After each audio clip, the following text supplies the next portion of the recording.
Hi guys, hi guys, hi Daddy, hi Dre, hi Spiwe, hi Trishim, hi Fedi Stars, hi Sheila, hi Clara, hi Precious, hi Pakistani. Right, fambai guys. It's a fasty. Yeah.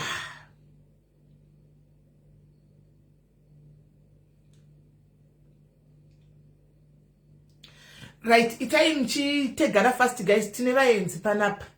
Tine nyaya iri panapa pa. Nyaya iri kupisa. Vamwe venyu makamboiona asi hamuna kunyatsonzwa nyaya yacho zvizere. Vamwe venyu maybe hamuizivi ifirst time yenyu. Ini ndakangoiona nyaya ichidarika. Ndakangoionawo briefly ndichidarika. Ndikangoti nyaya iyi but handakuisa musoro until yazouya nevayo nhasi. Andikwaita vhikulaiti mbresi number yangu ingori pachena my Jaden, my number is pachena zvokudaro. Hi Brian, hey bang Brian, how are you? Number yangu ingori pachena zvokutodaro. Munhu wepano ambosoda chindibvunza number. Anotori nayo. Izvo ndikangoti number yangu ndipi. Ina ndoizivi ivo ndanoiziva. Ndikangoti pina number vandobva vatoipina vanayo. Ina ndoizimidzwa ivo vanayo number vanotoiziva. Vanotori nenumber. Guys, saka atitei titege tianzwa pa he. Zvakaoma nyaya yepati yasuruka zvakaoma. Handitaifa kuenda tumapati. Handitaifa kuenda tumapati. Apparently this December kune muchato uriko muswa meno kuma 17 18 19 uko. Kune muchato wabamnini vamunini vanotezana nemurume wangu baba Shakira. Pane muchato pane munina wavo mwana wavo ari kuchata Cape Town. Saka vanga vachiruka zvinhu zvemuchato. Saka ndinyaya yemungosa zvokuno ku UK kuti vanhu havaonani zvokudaro. Hanimona havaonani zvokudaro. Ndokubva vatoronga vatoona kuti vafa kuti kuda vakatongoti rega ndinovaona sezvo iri weekend havana kubvunzana kuti kudii kwangoka kana vatoti ndikutasvika ndikutenderera gara paipa ndikuparasika ndiri padhuze muri papi vatouya kuti varonge kuti zvinhu zvinofamba sekuri mai mwana ndapedza kupfeka ndadai kuchaendeka kwavo indikati ndapfeka ina handimboregi kuinda ndakabva ndati Shakira mukati ndei anga achinda kubasa kwake makuseni nhasi ndikati mwana kutongonisha 3 hours chihandendi kubasa kwedu tidzoke kunyera itofemberawo zvangu kuti nditori neaward rangu ririko ndobva atomukasvikazi daida kutoenda pandashiya kuti ndoenda sei vangu mama kuinda kumapatisa ari 2 ndobva atomuka ndobva atopfeka ndatomirira paya takabuda isu tiri tune mwana takazoenda kwedu chete ivo havana tozoenda kupati because bamina vatozomukira makusenseni handasi vachidzokera saka vangu vari pano vachitaita isi takatoenda tikadzoka tikana vakagara vachingonyora vakagara ipapa vachingonyora zvinhu zvavo zvemuchato izvozvizvo saka takatoenda tikadzoka takanakirwa kupati basa guys and just kungotenda zvakare guys kuti ndakaita zvakare for the second time ndakawana futi hi Edmo, how are you? Ndakaita futi worker of the year pahouse yangu yandinolida inini the house that I lead pandinolida ini papo I was zvinenge zviri fair guys hazviiti zvokunzi kusarudzana kuti zvanotoita vanoto management inotofonera maresidents asingatozivi vongofona vongoti tipei munhu wamunofungidzira kuti anonyatsokugona kubatai zvakanaka kuteererai kuita nemi zvese papapa munofunga kuti ndiani handivovanika vachitorekodwa votongotaura kuti ninki saka mail came up so ndobva ndapiwa nditori nerimwe nemagift cards mona ndakatopiwa negift card rangu rimwe iro ndakatopiwa sandarivhura iri ndekuti ndinde kunozvispoila kutotanga kutorivhura iko zvino ndakatopiwa necash cash maiona ka negift card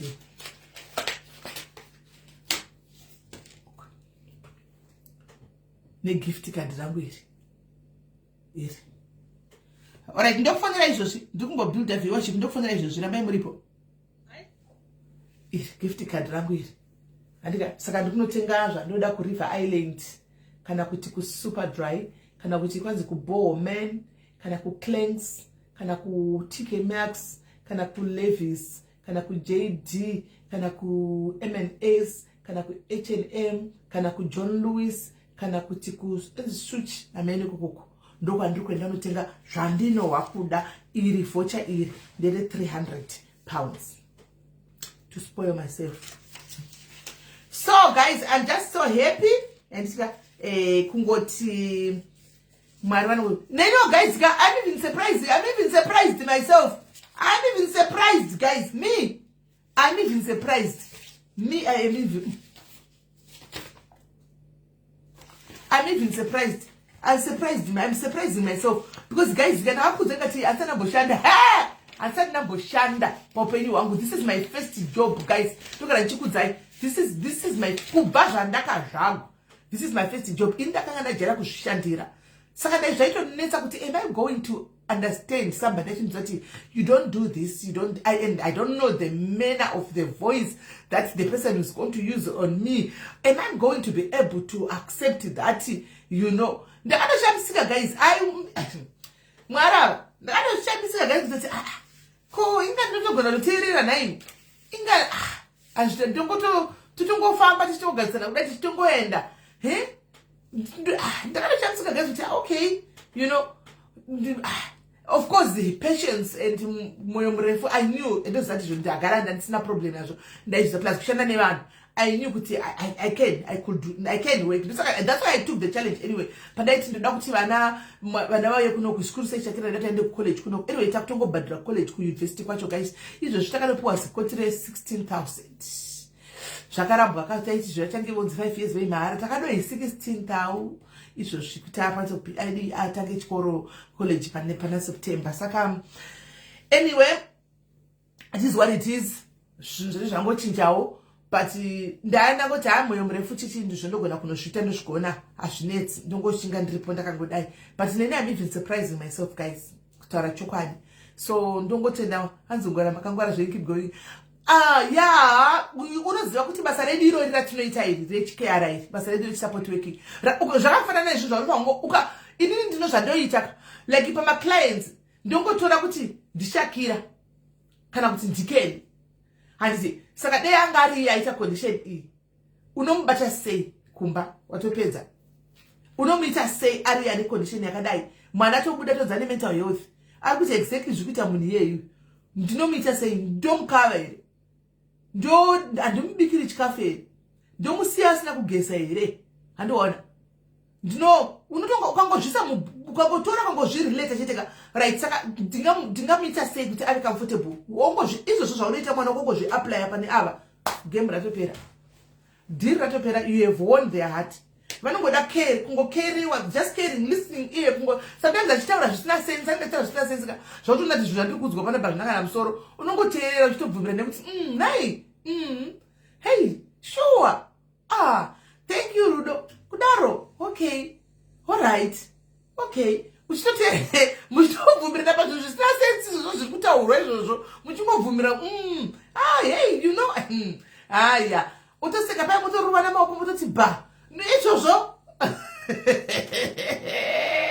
guys I need to power you so unopesera tongopinda sometimes ndakambozviquestiona sanity yangu guys I questioned my sanity kokubasa ikokuku guys handiti vanhu vari kuseka chari kuseka handichisivi ndakaona vachidambura nyaya dzavo vachiseka saka like unongovapa space kwatidambura nyaya dzavo vaidambura nyaya dzavo vachiseka ndapinda muyami hanti kwangozi mel isn't it chakati amanoti chi ndobva vachakadambuka nokuseka ndakapasa ndadambuka nokuseka guys mbamba kaita mufaro wokuseka imo ndakati chimwe ndakazvibvunza kuti guys am I still normal kana kuti ndafanana navo pano takavata pasi nokuseka uenda kwandibvunza kuti ndikusekei ndanguwana vachiseka ndakusvika hakira wokuseka tikataka kudhuka tose mbamene kuseka kuti takuvata pasi nokuseka umwe achidai nekukona kumwe achivatabata musoro ndiri kusekei vari kuzenyaya yavo ndadikuziya guys ndazoiteka ndakazvibvunza ndasi zvaitika umoka ndiri normal am I still okay ndandichisekei kutabuda musodzi cheko nokuseka tikati kuti ndandichisekei kupaya izvo pati vakatofara zvisingaiti kuti tafara zvisingaiti animaona saka zviriko ndotokuudza zveko ndaiquestioned myself that ndikati asi ndaseka ndandichitosekei ipo paya ndaseke ipo paya handi ndinongochida kungoti uvaonese kuti I understand you and I understand what you're going through so regai nditadze kuti I understand mongodhukawo mose kuseka kundakabveya ndakangoseka ndomakatofara todarika so guys yeah thank you very much for the support ndochototi chikuru imari ndoita simbe dzangu chaiko asandabvunza nti asandaziva Cheko chikuri mari zvezhinji izvo zvokuti unomwe uchitwa kuita makera 40 something kudai takazvita kudhara ndezvemapenzi. Unotozvibvunza kuti are they normal? Kumakera kune vanhu vemuno vari kuma 50 chakadaro 60 makera muno rotodzibasa chaicho riri kuroramisa maBritish emuno. Kozoti zimba zvaro rimwe rakatokwirawo ndege bva kuko ukapinda muno kuya ukachanisa ukaita mukaita zvamakaita zvekuko mukadaidai muri kuseka kuti hanzi makera akazodai so esha zvitondinakidza zvitondinakidza tikutofara isu titoriko tutofamba mwana kuda college so kuuniversity next year zviri kutofaya muchingoti mati zviri ari kutoinda next year ari kutotanga ipapa titobhadhara deposit 8k otopinda mbuto ototanga totopedzisa imwe yacho otoinda muchingotaura saka zvinotona zvinakana nebasa rese guys handika musatye kushanda tatadzera kuita kuzviitira tega chidini but zvakaipa right guys. Tadarika ipapo ndine nyaya yandinayo pano anditika handei panyaya andisi kuda kugarisa pana pada kuti as like 12 2 o'clock anzi vashamwari dzakomamita ndozviziva kukuti I know what you are saying atozozviitawo saka haiwa no big deal. Ukandona ndine vanhu vavatichaura nyaya saka unoti sisimeri wakutaura nevanhu vano you know unototi simeri haya plus nozane experience hanzi simeri my mom 63 is a career ndo nani vaseka kusaziva Anita riga vakadaro mai wako andira kujoinda mari yavo mai wako anti she's getting her money akuita life yavo vambokumbira munhu rega vanhu vaseke kusaziva mara ina basa ende vazhinji vari mu UK ivo ma 20 years akaya kudhara che vanenge vaseka vazhinji ndo babasa avo malivhini kera kuti alivhini unenge ikera vazhinji ende zvemalivhini izvi so unochamisika kuti kana muchiseka muri kusekei because vazhinji ndo malivhini vamunobo vamwe vakaunda manesi asi vazhinjiwo futi ihafu vari kuita zvemalivhini izvozvi zvemakera whether be it neagents be nechi utori kera simple utongori kera zvakangofanana right. Saka 2 hours tiri pano nobvarera because ndinoda basa manheru so ndauti 2 o'clock ndichibva pano ndimbondorara ndambomuka makusenje ndandiuye panapa ndiri ndachibva kugym ndiri kugym ndapedza 1 hour 10 minutes I think ndiri kugym ndakauya ndikabva kuposta maorder evanhu emafuta avo nemachebhe avo ndikati right shega ndiuye palife. Saka nyaya yatinayo panapa guys vamwe nyaya munogona kunge muchiziva vamwe nyaya munogona musingazivi handika tokumbira kuti munzwe nyaya iyi iri kuda serious attention. Inyaya inosiririsa inyaya inorwadza asi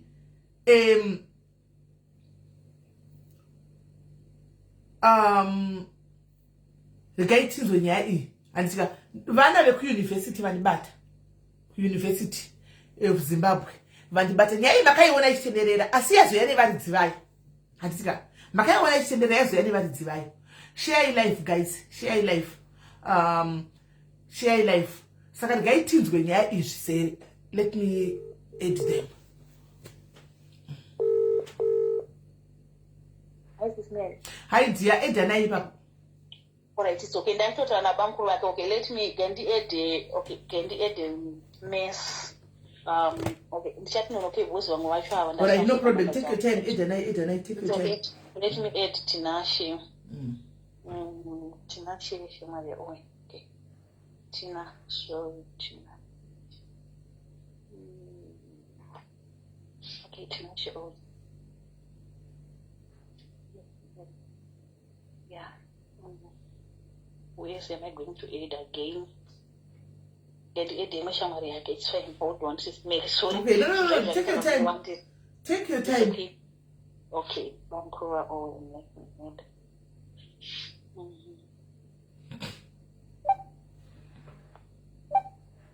yeah, I think one will be doing. Yeah, so I can see. Hi guys, what do you say guys? I think one will be doing. Yeah. Bye. Hello, how are you? Today, right? Somebody saying. Right. Let's not pass away the Bankura, but both needs now save a number the one difference. Yes, I want to save. Oh, okay. Unopa ya pani tuwa no over eda. When we saw one numbers, I will buy a pani tuwa no pa ukiwa eda. ndataura navo vati vari willing ani mutambo uyu futi wafanira kuenda anonzi Libert ndasinakuseva namba dzake ati ada kuuya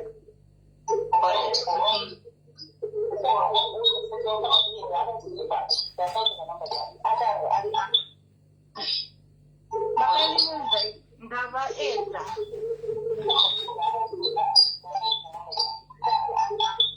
eda Libert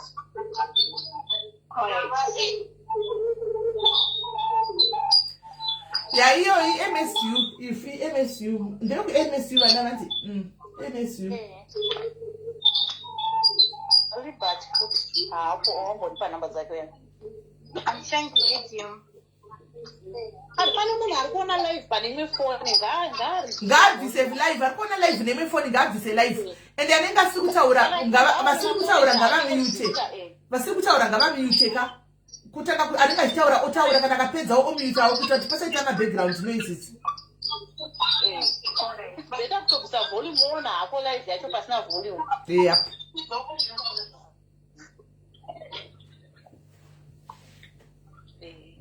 vozvaona rikomblena kuti pai ngavabvise volume pafu I think zvaita right saka vese vasiri kutaura mutai ari kutaura ndiyewo tanga kuchitinonyanarisa nyaya from the start kuti vanhu vanzwisise ini nhangu ndiri kokuintrodusa itismail ava ndo hama dzaowen ini ndakudzai ndaingoziva owen kwarusapi mwana wandakangoona kwenguva shoma yakaigara nasekuru vake idzi ndo hama dzake neshamwari dzake dzekuchikoro dzakanga dzinaye amenoba mukuru vake nasisi vake ini ndakutomuta ndogona ndakutombomuta hama dzake dzitaura right veukama makadiko ari kutanga kunarisa nyaya yacho yese ngaatenge kunarisira kuti ruzhinji rwezimbabwe ruinze nyaya iyi guys itai muchisheya malive iyi kumapeji akasiyana siyana ifambe ngaiende kumapeji akasiyana siyana antika tiri kutoda as much noise as possible so can you please share it to so many people iende live ishi right veukama ari kutaura itopinda ipanyaya makadizvei tiripo makadii tiripo ini muri ani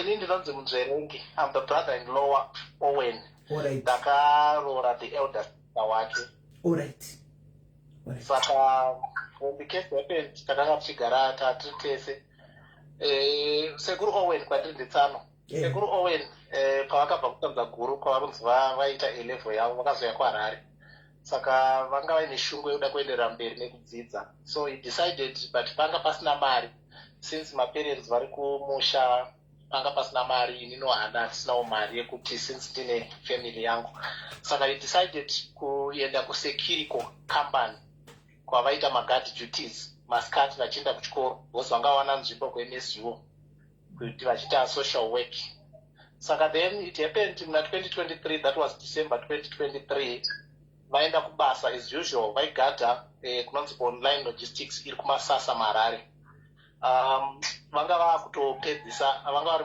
mulast semester kuchikoro saka vaenda kubasa kudaro vanga vatori usiku vari pabasa vanga vari busy vachitoita zvechikoro chavo vaine laptop nefoni yavo saka vari kuti matsotsi marobas akauya ndobva asikuenda panext company vari kunzi marobas aya they were 6 pavakasvika panext company vasvika panext company vakabata magadzi anga aripo 3 vachibva vavasunga 2 marobas angari armed akabva asara akagadha vavanga bata vaya then 4 vakabva vaenda mupremise yanga ina Owen vakabva vanzwa imbwa ichihukura yanga iri panze pavakabuda panze vakabva vaona vatonongedzerwa nepfuti then vakabva he was instructed kuvharira imbwa vaibva vanzirara pasi magadzi akapaza papremise apa marobas aya chekutanga akabvunza kuti unaani panapa ndobva vataura kuti ndina caretaker aigara papremise imba iri papremise ipapa nadriver umwe anga aripo because pakanga paine matrucks akabva achichivarira imbwa mudog kennel achibva anzirara pasi vakabva vapaza vachibva vapinda mukati vakatanga kugrinda masafe akanga arimo then vapedza kugrinda vakabva vazoti right iweyo gad munotambudzika stereki tikupa mari it can change your life all 5,000 yakabva yaiswa muhomwe maOwen vapedza vakabva 1 marobhers vakabva ati tikuda pavo ari mumba umu ndinokumbira mumute foni kama nenhamba dzinoperana sina 869 ndokumbira mumute foni ndokumbira mumute foni ndikakumita inini kuno kwamuzouya ha endera imi mberi tsana okay vaiswa mari muhomwe umwe robha rakabva rati handi kunze kwejurawo unoviga mari unosvikirwa panapa ukabatwa uine mari vakabva vabuda kunze vachibva famba chidistance ndobva mari yachererwa zvikanzi right mari yako taisa panapa unozoya uchiitora panapa vakabva vanzi hatichidzokere kupremise vachidzoka kupremise vakasikaona vamwe vasisipo marobha vanzi pinda urare pasi mupremise pamapazwa muya akabva asarangarara robha nobva rabva raenda after a few minutes aona kuti arealize kuti marobhas aenda akabva aenda kumba kwacaretaker akaiswa mahandcuffs nekuseri achibva anomutsa caretaker akabuda achibva amutsanangurira kuti ndarobwa zvese zvanga zvaitika ko hamuna kunzwa here magrinder nenoise yavanga vachiita caretaker akati handina kuzvinzwa papremise apa papaine maalarm system but caretaker anga asina the alarm system was down caretaker haana kuripota kuti chii changa chaitika kuti alarm system iri down so that vari responsible vauya vachigadzirisa saka vakabva vazofonera securico reaction team chimba yauya asi chekutanga achimutsa caretaker akabva amutaurira kuti pasiwa mari ndasiyirwa mari yacho tanoiviga kuseri uku achibva ati its fine vesecurico reaction team vachisvika vakatsanangurirwa the same vakatonzi pavigwa mari vereaction team vakati hatikwanise kunorikavha mari kedza tifonere titange taripota kumapurisa vemanagement vakasvika vakaudzwawo vakati hazvemari hatikwanise kuitora mapurisa asipo polisi yakazonotorwa kwaakuda kutoedza ichibva yauya vachibva vati handinotiratidza pavigwa mari yacho vachibva vaenda kunovaratidza bva mari yafukunurwa ichibva yaende kwairi 2.7 isiri 5000 is alleged nemarobhas aya because vakaita zvekungoudzwa kunzi 5000 but haiva vana kuiverenga vavati its fine saka vakabva vatorwa inino usiku hacho ndakatombotraya kuvafonera because sekuri mahwite vavaigara navo varitanza kuriva vavo vanga vastroke at that very night saka ini ndakatoingwawo nemapurisa homicide mangwana makuseni vachitoti kokoo yako yambofona usiku ndikavatsanangurira vakazozvinzwisisa saka zvaitika sekudaro sekuru wendi vakabva vanzi muri suspect nacaretaker uya uya vakasungwa vakaendeswa kuhomicide but caretaker muzukuru waonline anova ndomuridzi wekambani anova ndiye complainant saka akazosiyiwa ndobva owen ndiega akazoendeswa kukoti ndobva tanopiwa bail kumagistrate court tapiwa bail complainant akambaenda kupolisi ndobva anisa complaint kuti masiya sei munhu apiwa bail sei semunhu ane influence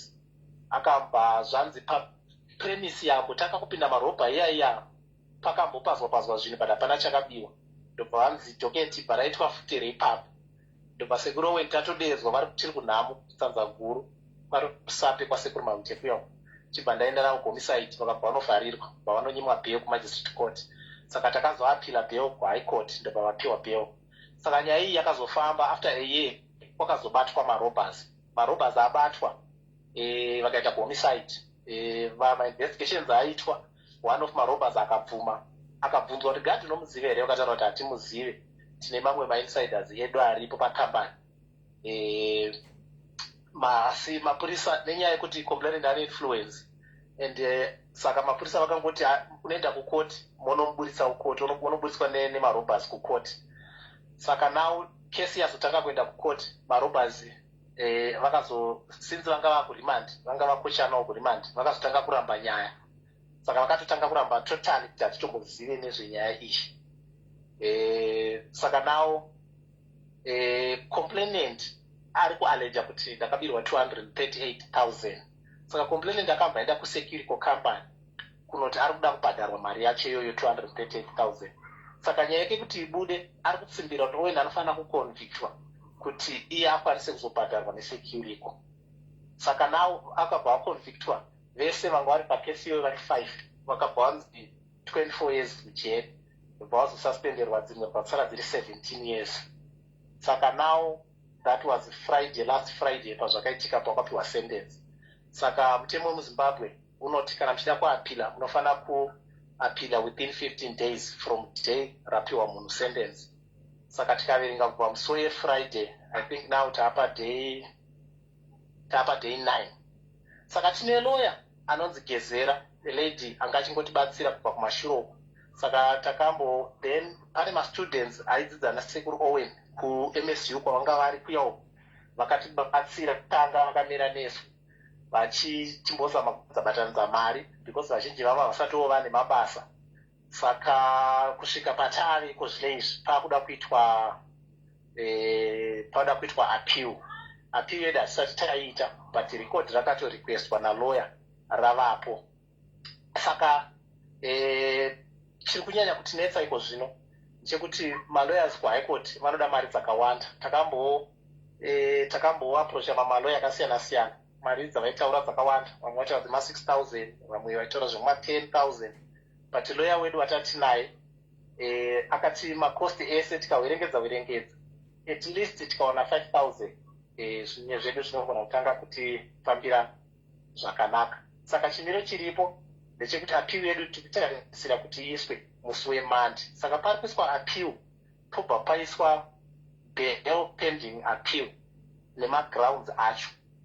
Saka bail pending appeal tikutarisa kuti munhu apiwe bail, then appeal kana ichizopinda zvayo kumberi asi munhu anenge achitongwa achibva kunze.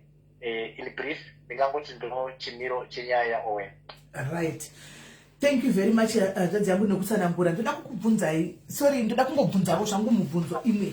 Mubvunzo ndichibvunza ndinobvunzira kuti tichizotanga kuti titaurewo nyaya iyi tinenge chida kuti pane clear handiti hatidi kuzozviita mastupid mangwana. Tatanga kufamba neye tangonzwa nyaya hatina kumbobvunza ma-questions and then totanga kungomhanya then mangwanya pozobuda nepamwe. Mati pakabatwa marobhasi aya ndizvo. Marobhasi aya akabatwa ndiwo akapinda akatora mari akasunga mukomana weOwen. Right. Owen haagone kutestifya kuti ndiwo because marobha vakauya vakapfeka mamask, saka havana kuona mafesi avo, asi we believe kuti ndiwo because akatanga kubatwa wacho akarikabvisa motikari akaenda akanotaura kuti memwari anga anoroora pana tezvara kukatoendwa, uye akaenda kunonzi kuma-indications nemapurisa achivaratidza pavanga vapinda napo zvavakaita nemitikiro wazvakaita. Saka zvinoratidza kuti he is one of the robbers. Right. Saka kana ari one of the robbers, why akataura kuti achizivi Owen? Akazobvunzwa nemapurisa ehomicide kuti Owen munomuziva here, iye akati hatimuzive, uye foni yaOwen yakatorwa nehomicide vakaona kuti hapana kana paine link any of the robbers, because the robber wekutanga akachizotanga manje kulinkisa vamwe marobbers kuburikidza nemafoni, vamwe vacho achitaura. Muri kunzwa kuti makaenda ndiri kubvunza daro? Muri kunzwa kuti makaenda ndiri kubvunza? Kana robber chiti harizivi Owen, ivo vakapinda papremises vakabata Owen, anditika vakabata Owen vakamusungira vakamuti vata pasi varira imbwa vakati tikuda kukupa mari munhu uyu chinda nemunhu uyu munoviga mari pakati. Surely vanobva vaigona kutaura kuti tomuziva tomuziva ndisecurity guard wepatakapinda. Kukuzoti hatimuzivi manje ndo pakaita trick ipapo because anga ari security guard pavakapinda voti hatimuzivi. Muri kuona? Muri kunzwisisa zvamataura? Ndiri kuzvinzwisisa, mirai nditsanangure pave clear. Ndiri kutaurira nyaya yekuti vaakukoti, ndakutaura vanhu vaakukoti, marobha akanga akuramba nyaya, saka vakatoti gadi hatitomuzivi. Vachiri kumapurisa, akabatwa uyu akaisa ma-indications zvimwe zvese, ari kuti ndine vamwe vangu vari varidzi vaitungamirira gemu iri vakatiza vari kuSouth Africa. Akati ivavo ndo vari kuziva vamwe vanhu vemanagement vakavaudza kuti pane mari, asi vemanagement vakazodaidzwawo kukoti vachitestify, vese vakarapota vakati taisatomboziva kuti pakambani apa pane mari.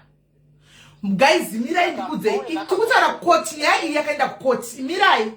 Mirai guys, andika pane padisiri pane injustice yakaitwa pana Owen pamatauro amaita asiwo pane utsinye uri kuitwa nemarobhasai. Nyaya vamukoti hazisiri pfungwa dzedu guys. Mukoti they ask straight questions. Kune inonzi cross examination inoitwa mukoti. Saka musafungira kuti kana ndikabvunza imoti vaireva kuti ezini ndikutaura mucomment section vaireva kuti ezini atimuziva kuti no kukoti vanobvunza zvazviri ende unoitwa inonzi cross examination yekuti unochema kana usina kusimba uri mubox memory unochema. Hati muri kudzwa it's obvious vakati blessing imbomira izva musitonzwisa musati mambopinda kukoti asikana kukoti kana maenda kukoti cheko chaiko hatika vanokubvunza kuti prosecutor anokubvunza munomuziva here kumuziva munomuziva here just kungomuziva kuita zvokuti maivere mugame kana kuti do you know that person session sokutara kwavakaita kuti hatimuzivi handiti vobvunzwa naprosecutor kuti muri kuti hamumuzivi kogadhiwa makasunga inini mukapa mari ndeupi mukoti animaona muri kuti hamumuzivi uyo saka gadhiwa makasunga inini mukatirara pasi ndeupi Mirai tipajekese ipapo. Sezvandataura earlier on. Marobhu akabvuma nyaya vachiri kupolisi. Alright. But vachibva vaenda kurimandi. Vakubva kurimandi kukoti. Vese vakatanga nyaya. Vakati hatisitomhuri isu takatombosvika ikoko. Vakabvunzwa kuti munomuziva here Gad Owen. Vakatoti tatotanga kumuonera pano because hatisi isu takarobha ikoko. Okay, saka vakabvuma kumapurisa. Ne anda kurohwa juresi yekurohwa unovobvuma kuti ndomutomuto atimuziva then vazove uko kukoti unenge wakuchinja statement manje wakuti wakumira nestatement yako chaiko chaiko. Alright, but iwo marobhasi akaita utsinyi handiti kana vakuti hatimuzivi zvachose chose handimaona vakusungirira ushu handimaona because anenge achitonzi muri kuramba nyaya imimi mamboti makuramba nyaya saka mukurambira nyaya na uyu security uyu iye asina chanoziva plus 2 inini mubvunzo wangu wobvunzowo state handiti kuti mwana uyu musekutaura wamaita vakasvika akataura kuna sigadi kuna keketeka kati vatondipa mari vakati kune mari mutamburi mari yakawanda kune mari yataisapa handimaona vaida kuya kunoona mari handitika mari vaona yakashota voti kwaisei mari yashota handiti kana munhu apiwa mari why would he tell the company nemapurisa kuti kune mari because aide yakanyarira pati yemari handiti angade yakanyarira pati yemari obvisa pati yemari obvisa mari ongonyarira kuti zinyaya yemari ozoti nyaya yatopera onotora mari sisenge yakachererwa pasi hanimunoona so handifungi kuti kana mbavha ndichena nembavha inini kana ndichena nembavha inini plus pane nyaya taxi driver handika yambonedzekwa nasisira kuti ndisisa Owen ndokupira kusana kuri panyaya taxi driver papa ndoma ndoda kujonya napo panyaya taxi driver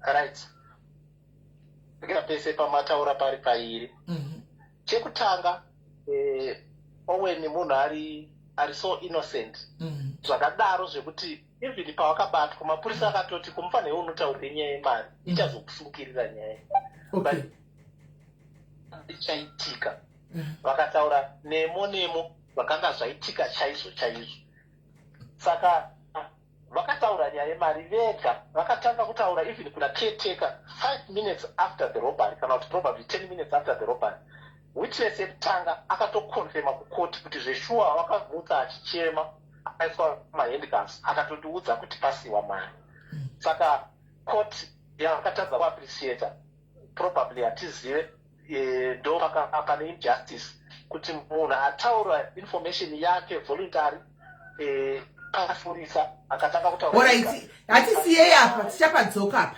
ngatiendei pana ngatisiyei apa hanti matimi mukuru kunzi 5000 ndo yakapiwa siyakazanwa ari 2.5 hanti ngatidzokerei pana taxi driver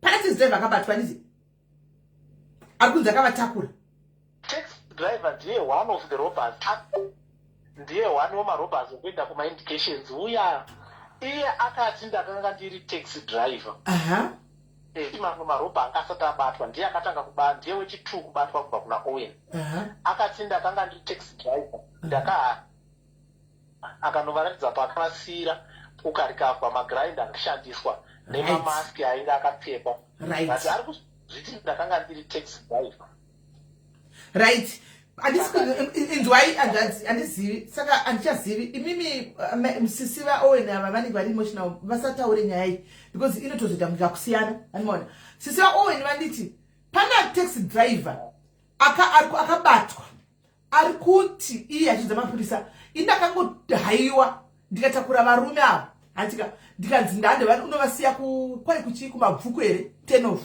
ndokwandakanzi ndinovasiya ndobva ndapiwa 8,000 saka pandiri kuda kupointi yangu iyi yandinoda kubvunza nayo majority takaita nyaya iyi ndeyekuti kana chiri chokwadi imi mamusi kuiziva here pati isati ndafamba nayo because ndakatoona lupo ipapo hamuri kuiziva here pati kana hamusi kuiziva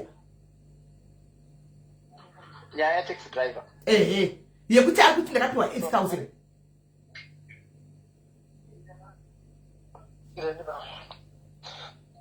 alright I think ndikudzika here tiri kunzwai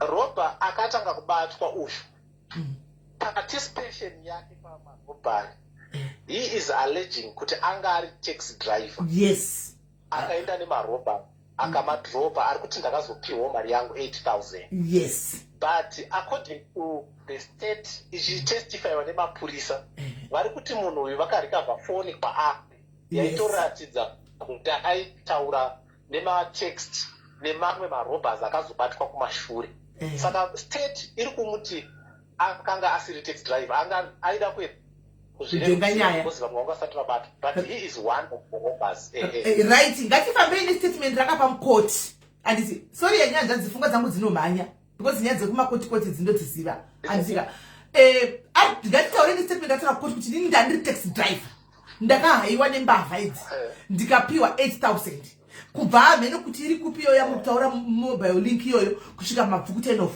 handifunge kuti panotokosta even $100 but akapiwa 8,000 right lupo yangu yoti kana mwana wavakatora Owen anga ari mugame handitika sekufungira kwavari kuita anga ari one of the robbers kana kuti akaita game nevanhu ava handiti ari mukati asungwa ndiye ari pakambani aizopuwa sei 5,000 uyu taxi driver akonzi titakura kuti chitapa sekutoziva chichiri kuitika opiwa 8,000 ipapa it's not making sense it's not making sense kana mtiti pakatogwa mirai it's not at all kana mtiti pakatogwa 200 something thousand andisika kutaura chokwadi zvekuti anzi pakasiwa mari yekuti agozosetegwa nemapurisa that is not it mari vachimpa mari havanatombomupa kumusetera trap dei vaimusetera trap havaimbonicherera pasi vaisiya panemwe kwenda pachina pekuti panopinda mapurisa aiona mari izvi mari iyi vakanga vatomupa zvechokwadi hati muri kuona vakapa asi kuti mwana uyu semunhu angari under duress akabatwa nemaabdrobers maabdrobers anenge ane futi hati muri kuona hauna nguva yekunzi mari iyi woverenga mari handitika akangonzi mari yako taisa apa unotambura kugozowana mari handi vakamuudza nemuromo kuti 5,000 hani muri kuona kuda munhu akamuperekedza kana uku kwakatengera game uku akanzi mupei 5,000 uyu akamuperekedza akanzi handeni indada munoviga mari kukoko handimona ndiye munhu akakamura imwe 2.5 ndofunga akanoviga akanosacherera pasi 2.5 uyu ari kungositika nekuti ndaudzwa kuti kune 5,000 ati mapurisa achiuya akati kwanzi kune 5,000 vati vasidisira 5,000 yacho iri apo handiti voenda naye papai vonoti vari kunochera vonowana hapana 5,000 pane 2.5 munhu ari under duress uyu ari under futi handimona pane futi guys kana kubvotomoka unobvotomoka maona kana kutoti kana uchirohwa nemapurisa uchitaura zvasina kuswera kokuzoti pane futi kakunongedza because nokuchitoziva kuti unogona kufunga kuti upenyu wangu wagumira pano handi mashona unenge kuti upenyu wagumira pano so ipapo aiwa kana irudo inga tiraura muteerera inga vari kutaura tiketi kakanomutswa handi kutaura tiketi kakanomutswa vanhu vaenda mwana ndiye akamhanya kuna caretaker akanomutsa caretaker kuti hauna kunzwa here kuti romo ndichasvika ipapo but caretaker obviously haana kutora 2.5 handika handifungi kuti istupid ndanotora 2.5 inini iye ari mugame because ndiye munhu atori mugame manje handimona kana vakunanyadza ya caretaker ndiye munhu atori mugame ane pa 270 ane keshi yake kana 70 kana 80,000 yakakwana kana iriyo mari yakatoko hatori fa 2.5 todala nofunga pachitsotsi hello yes antukunzwa taurai yes hello yes taurai tukunzwa chipfungwa yamu kutaura iyoyo yakatobuda mukoti kuti exactly sei Owen akaperekedzwa neropa kunoviga yes hello yes tutaure tukunzwa tikatoona kuti caretaker uyu muzukuru waonline yes saka online aisagona kutsungisa muzukuru wake asi zviri pachena kuti caretaker it's most likely kuti was one of the robbers saka kuperekedza Owen kwakutopa mukana wekuti asara achipinda mumba yes so that paanozonomumutsa yes awane ari mumba yes so he couldn't have gone out to take 2.5 he couldn't have gone out anoona caretaker akati nguvati aitoziva game chekutanga guys ma-CCTV yakunzi angane 3 days madhaya zinda kuzisa chimwe chinhu 1 nhasi kana muchida kuti munyanza kadai sonyatso think like a tsotsi fungai setsotsi panguva ino let's use our brain setsotsi kuti iwewe ndiwo uri kunobapa handika wabapa uri kuzopaita sei handiona funga setsotsi kuti uzive mafungiro aita matsotsi musafungise vanhu vari normal apa because meti hadzibatani mukafunga zvamuri kufunga izvo hazvibatani caretaker akatonorara grinder guys grinder chinhu chihombe grinder inoshandiswa pakuwelda ukapfuura pari kuitwa welding uchipfuura uko unotorinzwa grinder richiita noise uri kure kuti ai pane noise hanoona richigrind caretaker ari musame yard handika pari kugrindwa negrinder pachichekwa makey pachichekwa masefa isefa dzekuchekwa negrinder idzi guys chero dai koti yaida kudemonstrata mukoti hello taurei also take note marobha akabvunza kuti papremise unani Owen akataura kuti pana caretaker akati haana basa zvingarevei kuti marobha munhu anga ari more threatening ndiani caretaker was more threatening caretaker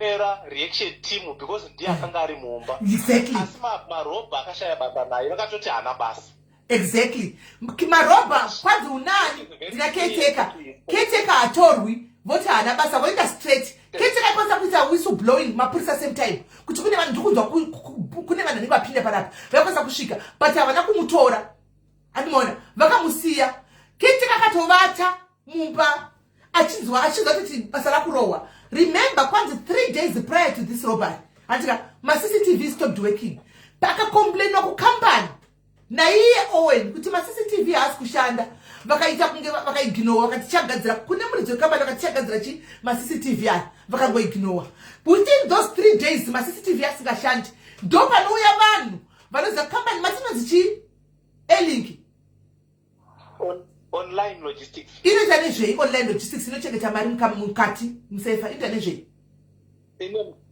ine matrucks ane matenda kumimosa anotransporta minerals kumimosa saka mari yavo vanochengeta mukambani mari havaise mari kubengi mari yakawanda kudaro mari yakawanda kudaro iri kunzi 238 yaichengetwa muofisi make MD asi hapana akanga achitomboziva kuti pane mari hakuna zvakadaro guys hakuna zvakariziya kumetatika makaita nyaya ika musaiteni unenge wangohutsinye tatisi mwedu mukoti but kana isusu matarura kuitwa nyaya iyi kana ariyo akaita kana isusu hedu tisina kuita law tichigona kutaura nyaya tichigona kutoona malupos guys hanti anochengeta 200 dekuchinzi yakawanikwa mumba haniona dekuchinzi yawanikwa mumba guys mukata zvotanzira ndokublokai handika because handati vari kutsigira point dzandiri kutaura hanzi ndavapa mukana vakataura nyaya yese pane pavangosina kutaura pari kusiyirira Hello, finance director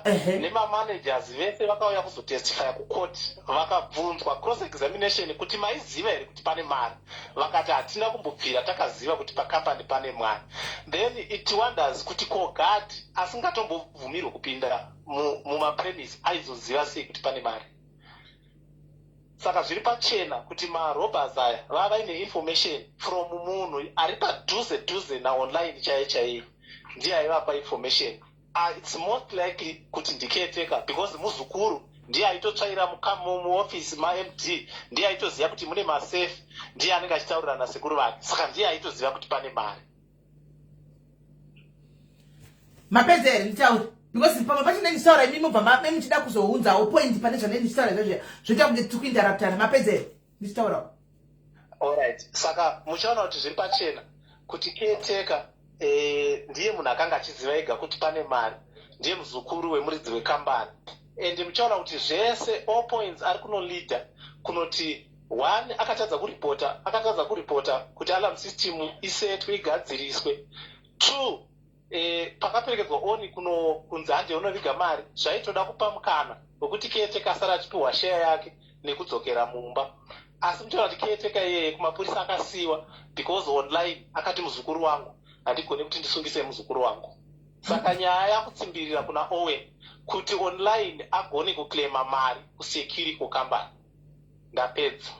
No, I don't think kuti pakanzi tunisa mari uko kuvaipa uyu share yake. No, hanzvadzi.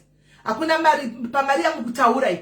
Kana iriyo yakatorwa hakuna munhu anoverengegwa 70,000 mumba imomo pakambani pazvaitikira hazviko. Caretaker mari yakatopirwa yakatosiyiwa somewhere. Kune kwakaitwa mari yacaretaker haina kutombosiyiwa pakambani ipapo. Pakambani ipapo uyo vakatobuda uyo akarara havana kutombomuona caretaker. Ndochokwadi havana kutombomuona caretaker because hazviiti kuti vabira pakambani ipapo patogwa mari yakada kuda kumboinda kuna caretaker kumbonoshiyana mari ndatiwanitse no pachisotsi chako chako havadaro. Ani munoona havadaro. Mari yakatondosiyiwa somewhere kune kwakapirwa mari yake. Asi still todzoka panyaya yekuti guys ndikudzokera panyaya yangu grinder noise yegrinder guys yakafanana newelding machine. Handiburi kunzwa inoita noise zvekudaro. Caretaker uramba akarara kuti handida kuzvinzwa pachibrekwa handiti ende pozobuda security guard munhu ari kuti ndiri taxi driver ndakapiwa mwana uyu ndiyakapiwa mari guys haipiwa 5,000 haipiwa 2.5 kana ndiyanga ari mugame inga ndiyakadya mari svinu chaichaiyo izvo zvirainanga ndechisati ndikuenda kujeri vabereki vangu vari kudya mari kumba vari kutaura mari yaloya apa kuti hatina mari yaloya kurudiwa mari game riri kutagwa 270 something thousand guys havangadi vasi kutambura mari yaloya because aingonowadza kuti pane mari pakati shandisa iyoyo but havana mari yaloya maenda baba vari kumusha. It's not making sense guys, it's not making sense kutaura chokwadi. It's not making sense. Tingati vakamusetera kuti 5,000 2.5 ugozo mapurisa kuzoiona mapurisa isaiona because yanga yakachirwa pasi aigona kusatoiona mari havana vakasa vanga vatomupa zveshuwa anomaona vanga vatomupa and iye nekuti mwana ari honest akabva taura kuti kune mari yandatopiwa nevanhu anomaona zvokuti wangove utsinye hawo hwakaitika kukotika kutaura chokwadi sine mwana uyu kauyu haisi pati yembavha haisi pati yembavha idzi pakarohwa nemapro apa pakapinda nemaprofessionals apa. Of course it was an inside job ipapa hapana nozviramba guys. This was an inside because mari yakada ende futi ndi kunyatsozviramba inotima mune 270 something thousand. That's a lie. Taimbozviita kuti ukabirwa mari kumapuri mumba ukuenda mapurisa usvikowodzerera figa taimbozviita hakuna munhu anochengeta 270 something thousand musefa yekubasa.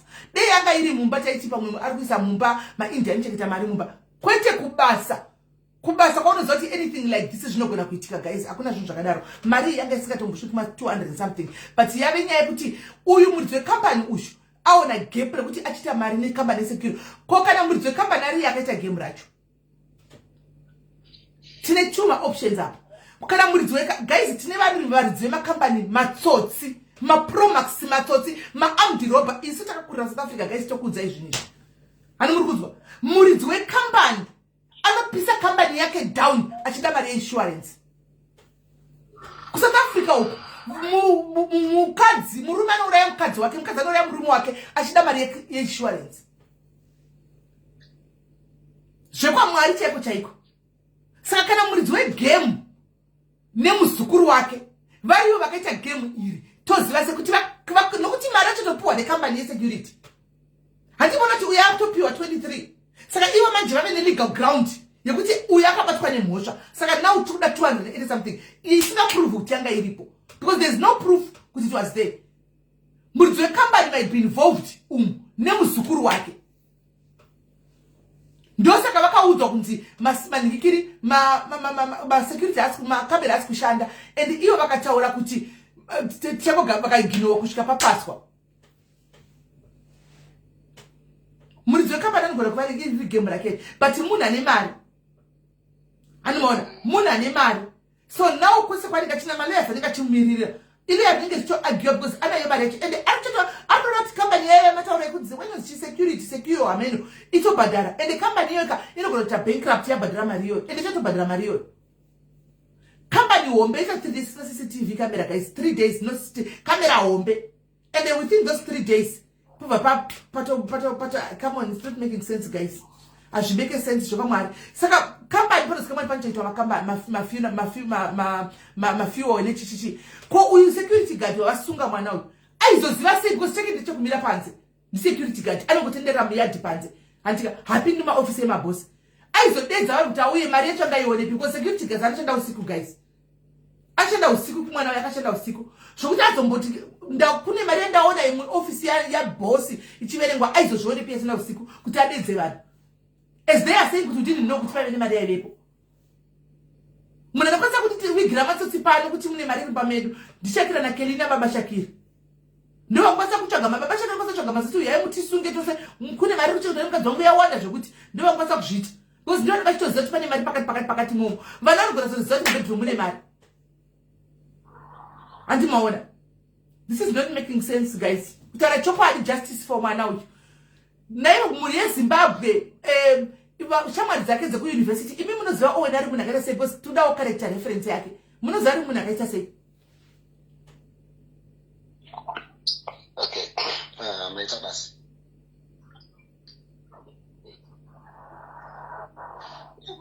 Etaurako. Owen. Alright. Owen ndakataka kumuziva 2020. Nguva yeCovid-19 bye.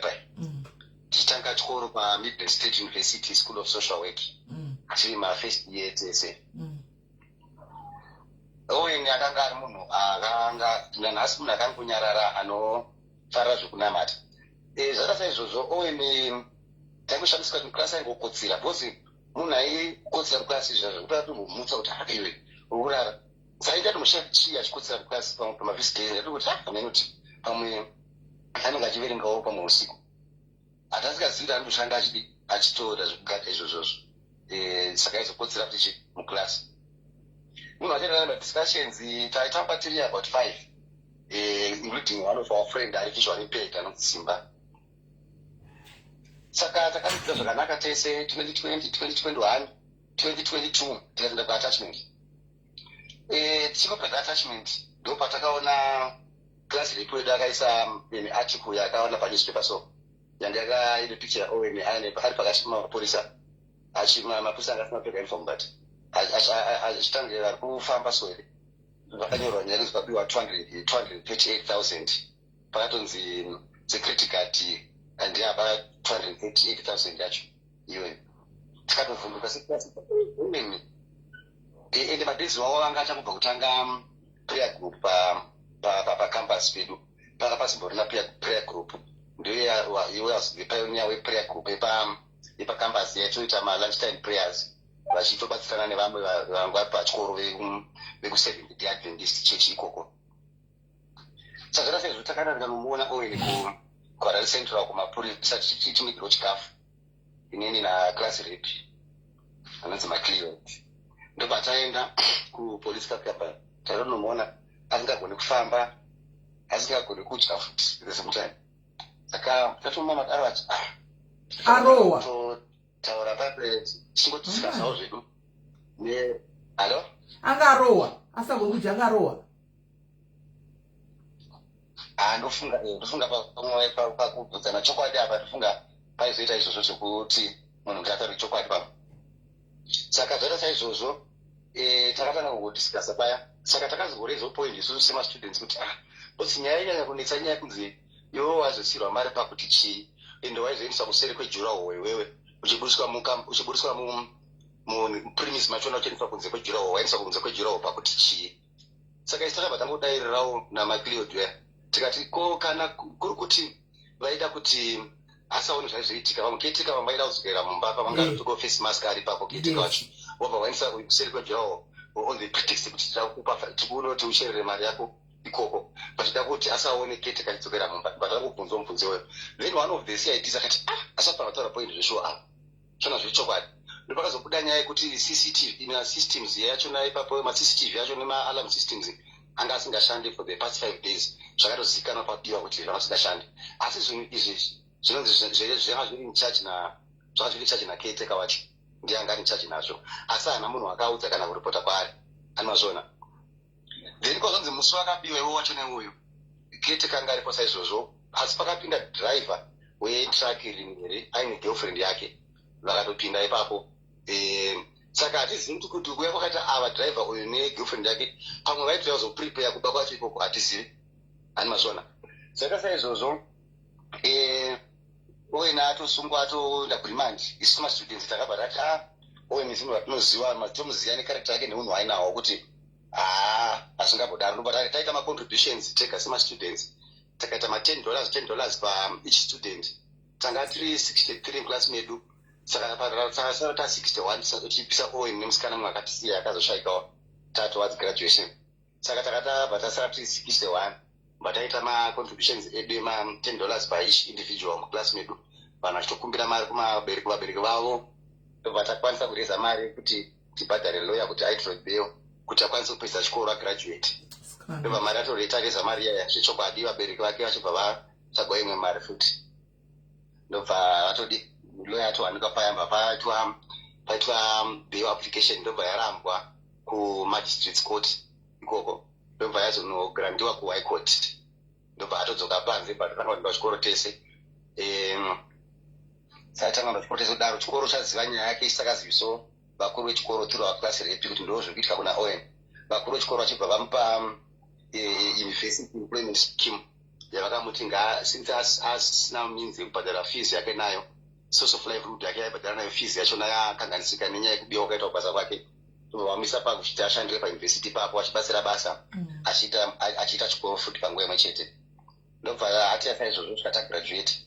Patagraduata zvakanaka tagraduata Owen akapuwa mubayiro wekuve student ari resilient because regardless kuti anga nenyaya dzanga dziri kumacourts munhu akakwanisa kushingirira akatobasa digiri rake zvakanaka akapasa mamodules anga asara ese kusvika pagraduation.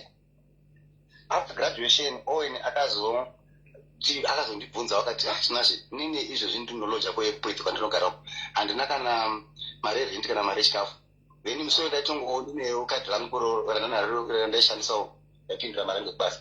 Mandamushaipira chikafu munzi maok chekushandisa kumba. Mandamupa $30 yekubhadhara rent. Ndobva aenda.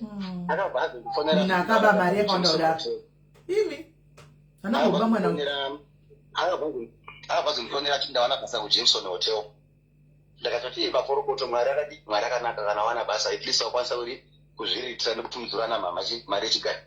Apanongopera 3 weeks Owen ndobva andifonera zvakare akati mani ndaita munyama ndakota munyama wei zvikanzi muridzi wekambani yakabiwa iyaya auya kuJameson Hotel. Ndobva ndoona ndichishanda imomo. Ndobva amira akanditarisa.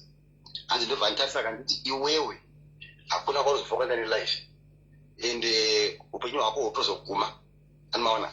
Ndobva abva aenda achibva kuenda ipapo hanzi Owen akabva ashedzwa nasupervisor wake zvakanzi yakuno. Ndobva aendeswa kuofisi kwasupervisor wake ndobva hanzi tachikumbira kuti umbomira kushanda mbichana tozokushedza basa remvura ndopera ipapo. Amazvona.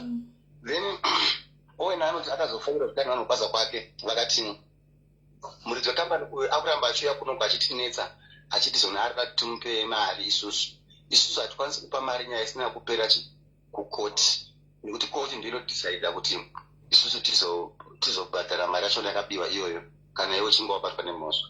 Zvakasaizvozvo isusu takazara tine mibvunzo dzatanga tinadzo semastudents nanhasi dzinotinetsa mibvunzo idzodzo kuti mibvunzo idzi hadzina kwanisa kupindurika kwatiri even pataifollowa kana nyaya yachona yese kukoti mibvunzo yaina kupindurika kuti chekutanga ndechekuti caretaker uyu sezvo angari responsible nemaCCTV nema-alarm systems epakambani apa sei asinawo kutaura kuti hazvisi kushanda.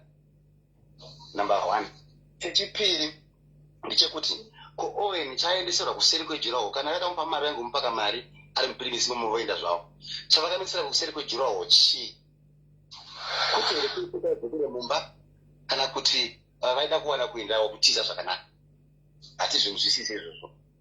Then chinhu chinotwisa ndechekuti Owen akataura zvekuti vanhu vapa vakasiya mari yavanga nekuseri kwechirowa kuti ndinochera kuseri kwechirowa asina kubhebhera arohwa kana kuchikidzirwa nemunhu. Zvinhu akataura iye ega asina munhu amanidza kutaura izvozvo. Saka zvoreva here kuti isusu hatisina trust nevanhu vanotaura chokwadi kuti munhu akataura chokwadi chezvinhu zvaitika obva ava victim. Yes. Then mubvunzo wekupedzisira watinawo semastudents ndeyekuti zvoreva here kuti Owen ova chibayiro chekuti kambani iwane mari neinsurance. Chipi yake yese yakagara chekupira points dzese dzekuyunivhesiti dzoperera mahara. Sacrifice vabereki vake vese vachitengesa mombe vachishingirira kusvika paasvika apa unozva zvemahara. Ndatenda zvangu. This is sad. This is very sad. This is sad. Yeah, thank you hanzvadzi yangu. Yeah, this is sad. Guys, muri kuzwa kuti mwana uyu after awana bail rekunzi pakaba mari. Are you hearing what he went through? Do you hear what he went through after awana atopiwa bail? Anotengerwa chikafu ogara kuEpworth kwaanobhadhira $30. Kwari kushayiwa $30 oenda kunoshanda kuJemerson. Munhu akagadzira heist yakatorwa 230,000. Imi guys, hazvimeke sense. Hazviko, hakuna zvakadaro. Ingade yakanogara pakanaka. Ingade kana chikoro aizvibhadharira. Chikoro kwachakapedzera kutoshandira akushandira chikoro.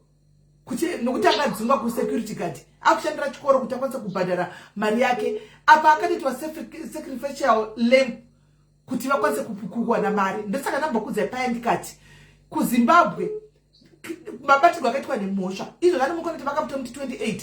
That means muridzi wekambani yafungwa kutobhadhara uyu muridzi 270 230 ari kutaura iyo ndakabirwa because uyu ari kunzi abatwa nemhosva kukoti.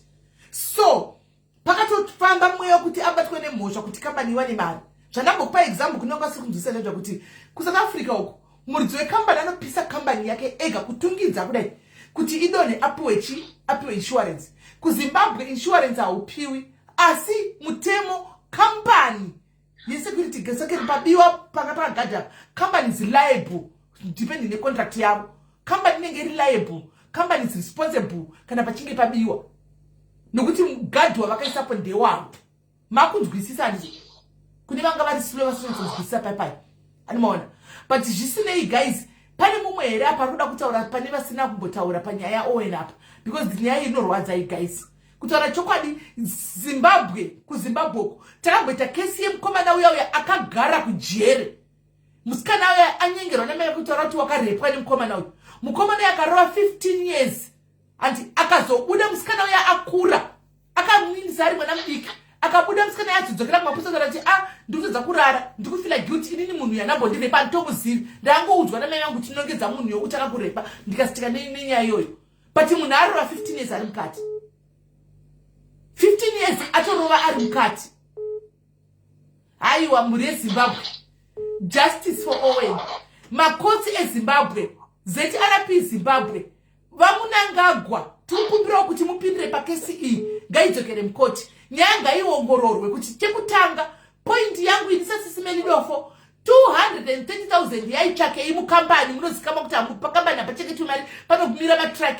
Hunyu kuti mamune mari ane access anotori necapacity yekuziva kuti kune mari mukambani. Security guard nacaretaker muzukuru ndiani. Sei security caretaker asina kutorwa? Sei muridzi wekambani asina kutochwa? Because muridzi wekambani akwanisa kuzvirekera dhiri rake pakambani yake. Chinomisa chisa izvo zvakaitika vanokwanisa kuronga dhiri rake pakambani yake. Hatina here kuita case guys goreria panguva inoyi guys munhu wese paangaripo isuspect. Pana security gonyeti driver akapinda wepo pane girlfriend yake. Hani murikona everybody is a suspect. Why munhu one? Why munhu takambita nyaya anonzaniwa ya guys muIndia wayo. Taurai. Ndokumbirawo kungotaurawo zvishomanya kuti ndogona kuita busy muchinguva chinotevera saka ndokumbirawo kungoreidzawo makwenzi angu. Right. Inini sekutaura I'm one of the students and also a friend agara naOwen. Owen ndinomuziva from 2020 pandakatanga from chitanga our university tiri paMSU ndatiri pamwe chete nanonzi tinashow yabva mukutaura izvezvi so zvimwe hangu zvekutanga handichakwanisi kuti ndirambe ndichizvidzokorodza so kuzva kwandoti Owen kusvika izvezvi he is a good guy wokuti hapana pekuti taipomutarisira kuti anozosvika pakunzi apara mhosva yakaita seiyoyo munhu wokuti aizvishandirawo achitozvitira kuti akwanise kuti aende kuchikora apedze yunivhesiti yake mune zvakanaka but nokuitawo kwasataniwo zvakazosvika pakuti azonovharwa sezvizvi tiri ipapo ine nyaya yangu inene I followed nyaya yaOwen from kubva payakatanga kubva kusungwa kwaka day raasungwa chete raanzi ratanga kuda kukoti kusvika day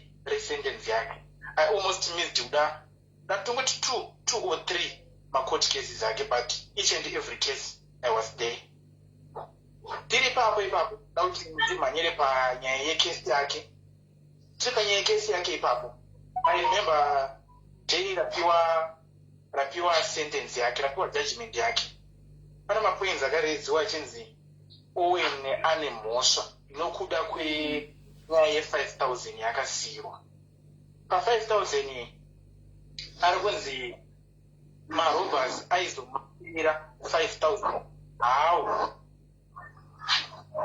iye ainge vari munhu it seems like they were together that's why akasiyirwa 5,000 then pa5,000 ipapo pazonowanikwa iri 2.7 isiri 5,000 ndovari kunzi ipapo aizviziva zvinhu zvese izvozvo asi it was a trick then my question comes is saying this one it was like a trick those robbers aya vanhu vakangwara vaitoziva kuti vakasiya 5,000 to the security guard imi muchatora time yese muchinetsa security guard sezvakamboitika kuti Owen pakasungwa akasungwa aya marobers aya asina kutobatwa atiza because Owen aisungirwa nyaya yekuti mari ndiangashiva mari 5,000 so it was like a trick yekuti muchatora time muchifocus neuyu on 5,000 ava vachiwana get away yekuti vaende then adaro pakusiyirwa 5,000 akanyatsa kutaura kuti ndasiyirwa 5,000 asi mukufamba kwandaenda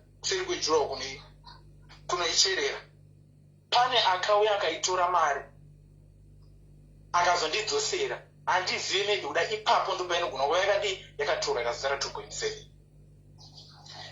then court after that yakabata with that issue ye5,000 ndopayabva yanoti second point ndakazvinzura that second point ndopavati iye haana kutorerwa mabelongings ake sei including laptop phone zvaanga anazvo then my question comes ungatora a laptop and a phone during a haste iri kucosta 238,000 a laptop inocosta nothing on 238,000 and a phone it costs nothing on 238,000 ndoimwe point yakadaiswa necourt then my point imwe yacho kuya kuti tiri ipapo panyaya yemabelongings ake munhu anga akabata and laptop yake it's something cost like less than $100 laptop yanga I know type laptop yaishandisa during those days it was yatocosta less than $100 chamcho then the phone as well yacosta less than $100 and zvinhu zvese izvozvo zvinhu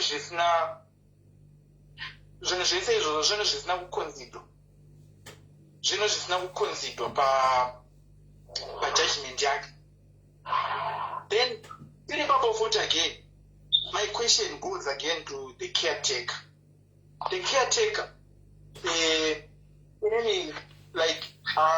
my question goes to those vaita ma-criminal investigations acho there's like a failure to properly investigate the caretaker. Of course. The caretaker claimed to have slept through.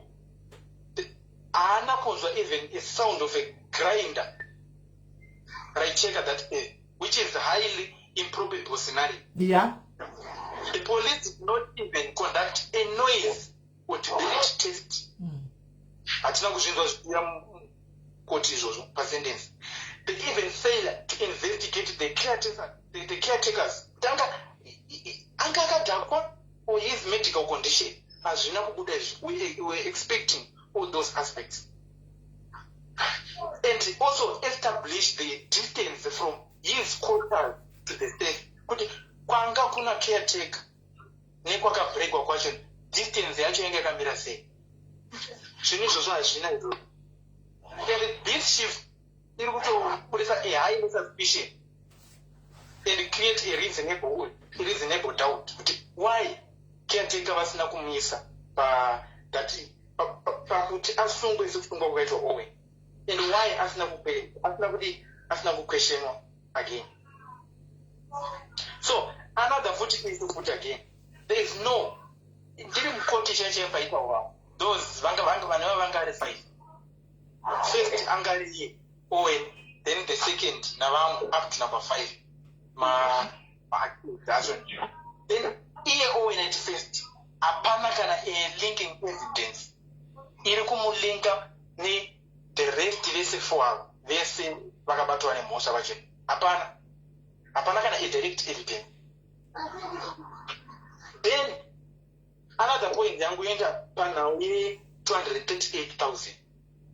There is no even evidence yakabudiswa mukoti ichiratidza kuti musafe mamune 238,000. Hapana kana anoziva. We don't even know that evidence yanabvira yambobudiswa mukoti yokunzi this paper shows that musafe mamune 238,000. Hapana evidence yakambouya. So why court isina kuzvitake into consideration that thing kuti utaura pari kuclaima 238,000 but evidence yekuratidza kuti safe mamune 238,000 iri kupi? Panga pasina. Which is also another issue. Isina kuraiswa mukoti. Then toenda panyaya judgment yake. This one is a first time offender. A 17-year custodial sentence for a first time offender with no proof of participation in excessive and disappropriate event yakaita sei kunzi 24 years those are reduced to 17 years without evidence iri kumulinga that Owen to those robbers. Zvinhu zvitina kutariswa mukoti zvinhu zvese izvozvo havana kumbozvibvunza kana. Another aspect kuti hello havana kubvunza kana hazvina zvese zvandikutaura izvi those are mapoints adainyora pasi paitaura kuti daitomanyora pasi haana kubvera ataura mapoints iwayo. And even nyaya yekuti munhu aiacta under duress because this is a matter of life and death. Yeah. You are at gunpoint.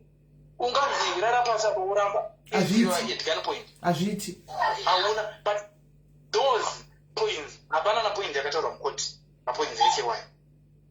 Muofisi mune CCTV here. Because there are many CCTV pakaiswa 270 kavanongonopuloka security tape racho votaridza kuti 230,000 tichiisa musafe. Dora taida kuona iroro kuti kana papa ne 200 pane evidence kuratidza kuti papa ne 238,000. Yes. Because kana munogara mari yakadaro obvious munogara mari yakadaro hanzvanzi. It's obvious munenge mune security cameras. Exactly. But zvinhu izvozvo zvese izvozvo hazvina kutaurwa. Isusu dai zvainzi vakaprovide that evidence mamune 238,000. Yes. Yes, mari yanga imo. But izvezvi we are still doubting kuti and why mari yanga iri musafe 238,000.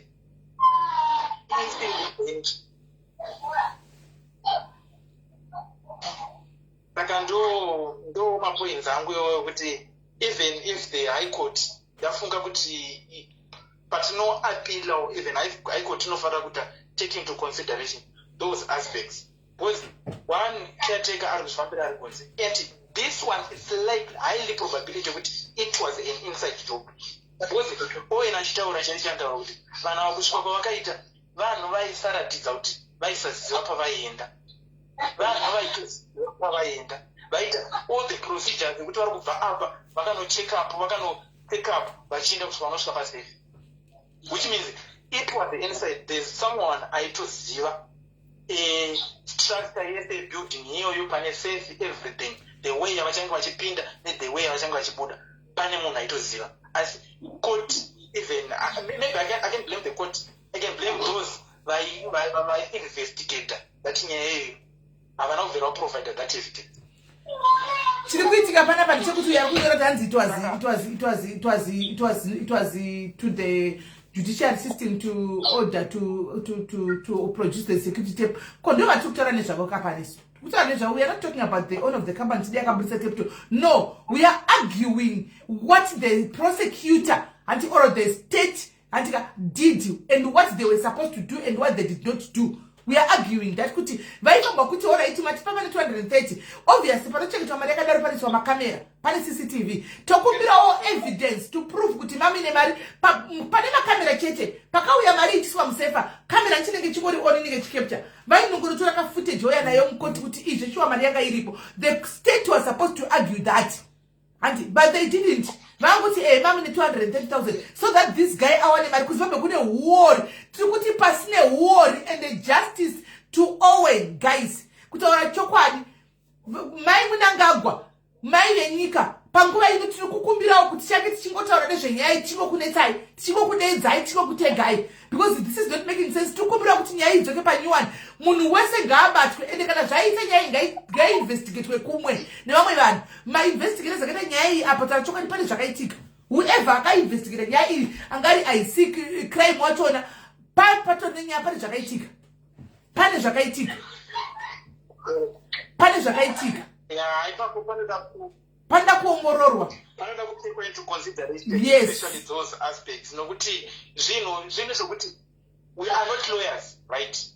We don't even know the court procedures, we don't even know kuti nyaya dzavanozitonga sei, but we have zvinhu zvatinotarisira kuti as court inofanira kuti budisira zvakati nezvakati right. But zvinhu izvozvo zvinhu zvinabudisa then I was asking lawyer redu wacho vanonzi memugezera wacho ndichitovabvunza kuti we have tried to raise this Mama radiographer, we are not saying Owen, we are saying the state should have argued Kwete Owen and Owen pano. We are talking about the prosecutor who was cross-examining Vese and okay, because prosecutor ngari pakati, he will be the middleman and anobvunza kwese and ndiye ainchita nyaya prosecutor ndiye anokwenza ujere kana ndiye anokuburitsa.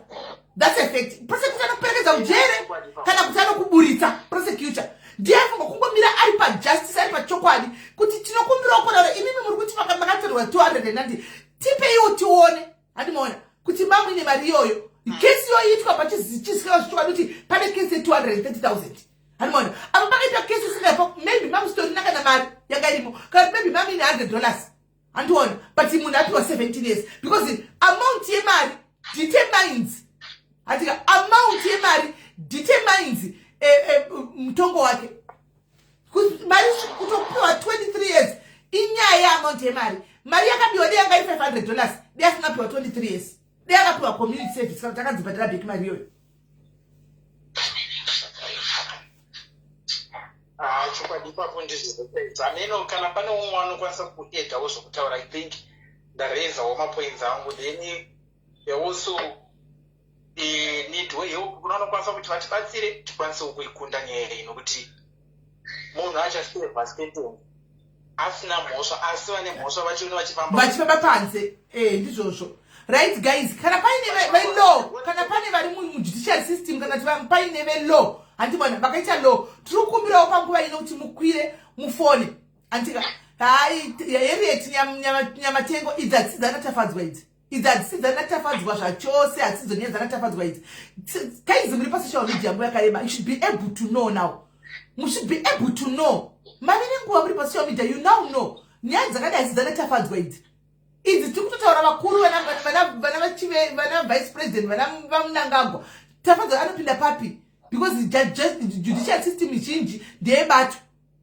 Do you think it can go against ibato?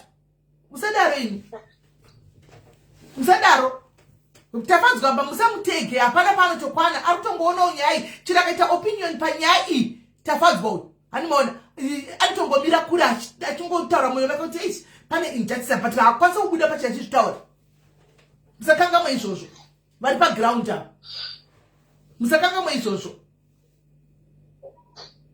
anoona so tikukumbirawo asi chete inini the reason why ndiri kungoti ndisiri kunyanya kutega kuti vanhu vadedzwe vauye vadini guys munofanira kunge muchiridza between the lines antika kutongoenda kumusoro ko straight muri kuona because mukukanga kuti majaji nechichi musakanga matozvinzwa ndiri kutaura matozvinzwa kune mubatanidza yatina madofo padiaries andesusiriwe pano itai 1+1 majaji kumakoti ikokoko andivazviona animona saka vakuru vanotibatsira kuti vangotaura kuti no ngaidzoke because munoziva musanyembedzera kudzungaira mucomment section kutongoenda kumusoro ikoko straight kutongotega kumusoro kuti ngatitangirene apa pane kuti aitizodai nekuzodai kutaura chokwadi hazvishandi kumusoro ndokutongotega kuti tivamunangagwa mamunangagwa tikukumbirawo kuti tikukumbirawo kuti munyaya idzoke mudariro paonekwe panyuwani because isusu tikutoonawo zvimaburiburi hatimaona zvatiri kungoonawo tirikuonawo maburiburi hatiri kutarisawo kuti kune maburiburi aripo handitika mwana urikutaura chokwadi 17 years anyway vana vacho vamayouth amuri kuti muri kuimpawa mayouth mwana anga achiita kuti ari kuenda kuchikoro kuti aite better his life odai poita tejira sometimes unoperegwa kuti aite yadai and then motanga kuti vana vakadava votogwa chikwa 17 years saka what are we doing senyika pachizipabiwa but pane maburi tagaidzokegwe investigation nezviri zvazviri kana akaba handika ngaitwe zviri fake kana akaba zvinongobuda ngaibve kwete kuti vanhu vanobvumiswa mhosva kuZimbabwe nenyaya yekuti unenge warohwa pasi makumbo apa ende ukarohwa nemapurisa unogona kubvuma zvausingazivi ende iwo mutengo wokurohwa kwevanhu iyoyo ngaubhaniwe kuZimbabwe kwadadorohwegwa chii mapurisa sei mapurisa mukunosunga vana mai vari kurova vanhu asi munhu anenge asina nokuti kunonzi munhu is not guilty until proven the suspect until proven guilty paunenge uchienda kunoinvestigata paya unenge usati wave nemhosva asi unobikwa unorohwa wozonga usina mhosva asi wakuvadzwa wakati wakafira mberi waiti wakafira mberi wozonzi haana mhosva mapurisa ari kurova kukuvadza vanhu kuZimbabwe vanhu vari kuti wakafira mberi kuZimbabwe nemapurisa neparizonzi oenda koti wonzi haana mhosva asi warohwa and you can't do anything. Minister of Youth vari kupi mari iri kunzi yakairi muofisi yezvinove zvandisiri kupokana nazvo kuti 230,000 musefa kuofisi imi guys kana iwe majistrate vakateererawo zvinhu zvakadai kana iye prosecutors aidi kuti pamwe maprosecutor utongozivawo hanimaona kuti utongozivawo but iwo chero pane zvimwe zvokuti iwo nemiwowo muri vanhu munota muchiongororawo 230,000 musefa pakambani kubasa panopinda vanhu guys zvakaoma pasefa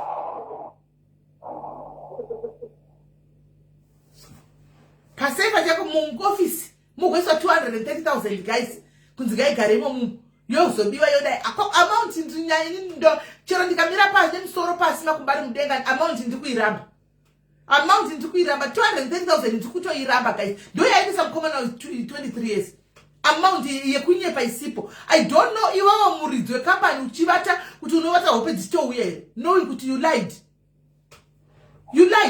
230,000 in muofisi it's a lie kwakusina mari iyoyo unogona kutonga mamune kana $1,000 kana 1.5 but awana gap rekuti kambani security chimbadala so now he's talking about 200 right now ari kusekera kuti ndine mari yandiri kuexpecta from somewhere from this company 200 because akawina kesika ndiri kufunga kupiwa 230,000 230k US dollars yemari isipo guys tozati Zimbabwe kunodiwa but level rekubara kana isoka rekuba uchizoita munhu kuchera sina mhosva this is so wrong aiwa this is so wrong guys this is so wrong right pane vemutema rapa mumbofona team ndokumbira kuti ndimbokudonedzai mupinde mucomment section I want to open lines for vanhu vemutemo antika vanhu vemutemo toda kumboti vanhu vemutemo vatinavo pano vamboyawo nemuono wavo tione kuti pakamira sei, but tikuenda mberi ende tokumbira guys kuti right now patiri apa tokumbira mudedze Ashford Mutegei auya tivhurire GoFund senyika tikwanise kuti tisauya tinesa vaite vari kuita atsvagirwe mai vari kunzi vakumira vari kunzi she's a very good lawyer though. Hanimona vakunzi she's a very good lawyer, so maybe we stick to that lady vawane kubhadhara mai ava kuti vaiti vashandi vafambire nyaya idzi chokwadi chibude pachena. Hanimona because nyaya iyi ninika handigona kuzvitaura pano papublic, but ndokudzai vakanoita appeal nyaya iyi pakaitika zvinoitika inoita twist nyaya inotwista kudai ndokudzai kudai inotwista iyi asi hatigoni kuzvitaura pano and palife handingagoni kuzvitaura hangu palife, but pakaitwa appeal right now mai vave vakabhadhagwa mari yavo pakaitika zvimwe zvinoitika inokurubuka nyaya iyi ndotokudzai kudai anobuda mwana uyu because vanotozviziva kuti mwana uyu haana mhosva. They know even mabhuku vanawo uri right b mabhuku chechewo mazinvoice avo emari kana une 270 mainvoice patoita period yemari panopinda mari iyoyo mabhuku ani vanazvo. Imagine ivoni kurara hope sendakaisa 230,000 kubasa iwe imi guys michero makambani akakura sei guys mari yakadaro 230,000 mari yakakura kudaro asikana ugotovata hope kune mari yangu yakasiyapa 230,000 iri safe iri museva imi guys ngataura nechokwadi kuda kubatirira mwana uyu vakowana havo chibayiro kuda kumuti havo chibayiro guys, but chokwadi mari iyo hakuna, mari iyo hakuna. Ende musodzi yevanhu iri misodzi yamai vangvachichemai vari muri kuti maona mai vauyu vachicheva nababa vachonaka ngaisawira mahara. Mwari tadzai simba renyu panguva iyoyi, mwari burukai muzvitaridze, mwari taneta kudzimbabwe hakuna justice, kune injustice nepamwe pasingakodzeri injustice chako chako unoona ichiitwa simply because ane mari ndiye mukuru. Saka imhosva here kuita murombo, imhosva here kuita murombo kuzimbabwe kana usina mari utori disadvantage. Imhosva here kuita murombo. Muripo here vejustice system vanoda kuedwa vanoziva zvelaw vakaita law vanoda kuedwa muripo here mumboya mutipo muono yenyu. Hakuna kambani mari yakadaro obvious pane mabhuku ekupinda nekubuda kwemari idzi kuti mari idzi panguva yakachuchuwa mari iyi kwakapinda mari yakadai mabhuku ngavaburitse kavaisa apa vaburitse mabhuku. Hapana ini togaya kuti chigame irikai ndiraketika kana nemuridzi wekambani zvinogona kuita, but mbavha dzabatwa guys hadzimeuli. Mozati maprofessional mbavha cheche hadzitauri hanoziva vanokuza kuti we don't snitch on each other. Maprofessional kambani mambavha they don't snitch on each other. Mari vakapiwa so they will never taura kuti ranga riri game nemuridzi because muridzi dzavo dzitori pakanaka right now. Muridzi dzavo dzikapiwa kana ma 80k kwavari itori mari yakawandisa. Andimona velo muripo here apa velo musabire kure musahwadezvi.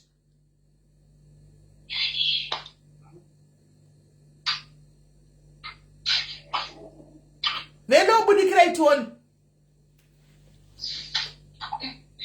hatisi kuzviramba koni murinda but hauise mari yakadaro kubasa kukambani kunopindwa vanhu vese. Dei yanzi iri kumba tachitaura kudhara dei yanzi mari iyi yanga iri kumba kwake taigona kuzvibhilivha. Dei yanga iri kumba kwake taigona kuzvibhilivha. Animona but kukambani yes mari munogona hamusikuisa kubank ichokwadi munochengeta asi munochengeta kudzimba hauchengeti 270 govata hope kure nemari yako 270,000 hatisara $270 ka tukutora $270,000 unoichengeta kumba kwako paunoiona everyday uchiivhura kuona kuti iripo here everyday mari yakadaro. Haisi mari kuti unosiya kuofisi kukambani kunopinda nematruck driver ichipakambani kapa pematruck wosiya mari imi guys hakuna zvinhu zvakadaro hazviko. Maloya uyaizvana kuba maboys uyaitiwe maloya uyaitinzwe pfungwa dzedu kuti pakamira sei apa maloya yacho nhasi ungambabate vana kana paita nyaya dzakadai so havabudi apa maloya havabudikira apa vanobudikira kunyaya dzisina basa dzevanhu vekurovana pafacebook apa ndodzvani vachikomenda idzodzo taakuda serious yeupa apa maloya acho aya hauwaoni you never see them maloya gaidi kupokonyei kuti muye let me tokonya you maloya kuti muye pano kana dziri nyaya dzemapuwa munema muchiuya muchipa muono wenyu welo muchipa muono wenyu welo izvozvi tiri kuda nyaya iri serious andika pane nyaya iri serious tiri kuda panapa mavanda munovangei mavanda budai tiwe $5 chaika na $10 yako guys ndio ndio tusande mari yangu iri pakati une uchidodongorera kuzoti 270k imi guys kuna zvakadaro hakuna zvakadaro muridzi wekambani na security vanozivana na caretaker I mean muridzi wekambani na caretaker they know vanozivana nai zvako kusisi nyaya dzana by BT one after nyaya dzemijolo uno haikona mani maloya takuchida input yenyu panyaya dziri important idzi where are you the lawyers please come out hauvaoni ungati havapi varipo vari kudongora vari kuona zvavo izvi zviri kutondiona nchidai vakavanda vari mwemomo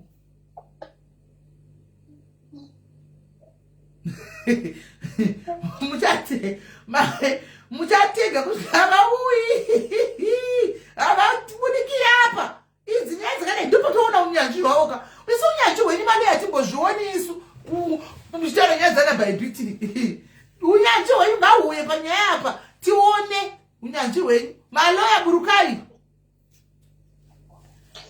Margaret yaoni comment ndapina yausina kuti comment yanogara mukoma pano comment ndakapina yausina kuti mukoma ndiwa nyora ndikaipina ibirthday rawo nhasi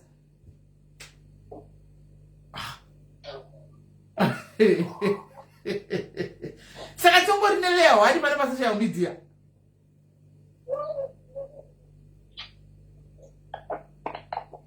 saka tingori neloya wari pasocial media kaiti zvabuda kundiudza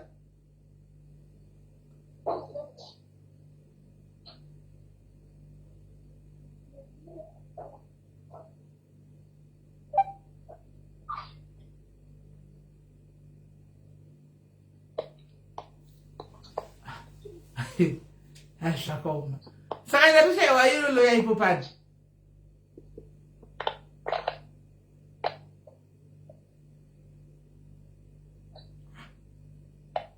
kwa majaji hapana were asikana hapana were majaji kana mapurisa uye nhasi ndaona chimwe chishamiso chikuru pano ichi chishamiso chihombe chandaona pano nhasi ichi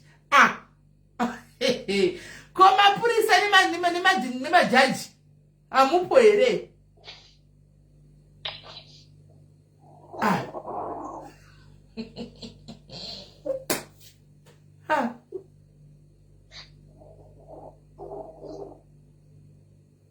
Grace tati mfungwa dzavo hatina kuti ngavauye vakabata mabhuku avo edzidzo dzelo tati tokumbira kunzwa mfungwa dzavo an opinion, their own opinion on this case. So whether une bhuku refundo yehuloya kana taura bhuku, you can still give us your own opinion because it's coming from your own brains, your own opinion. Your own opinion. You don't need to be teaching as tipo your own opinion. Panya is tuone kuti panya opinion yenyu sema lawyer tiri mu right direction kana kuti tikuda kurasika tipe yo muono wenyu.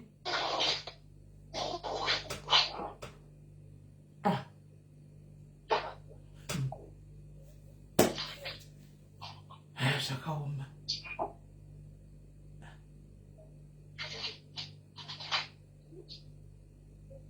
Company name andinozi matinozi company name guys.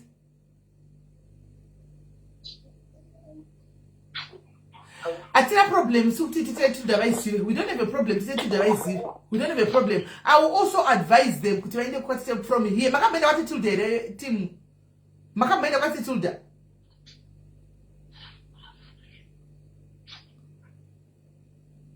Hello team. Hello. Tinashe tafadhwa. Yes. Makamenda what settled. Ano watsata tina. Ndoda kuti timu chiba pano kuti minde sichiro vanoizi kunoko. Toda kuti tidava igame futi koko kwavo uko. Handika tibatsirani. Auya here Ashford guys. Onanze online logistics. auya here Ashford atibatsire kuita GoFund guys rekuti mwana uyu vakwanise kuwana mari yekuti vavhure mauleya kubva agwamba kugwamba chaiko zvose nemapurisa kubva zvagwamba memwana akugwamba vagwambile. Owen is 23 years. Owen is 23 years.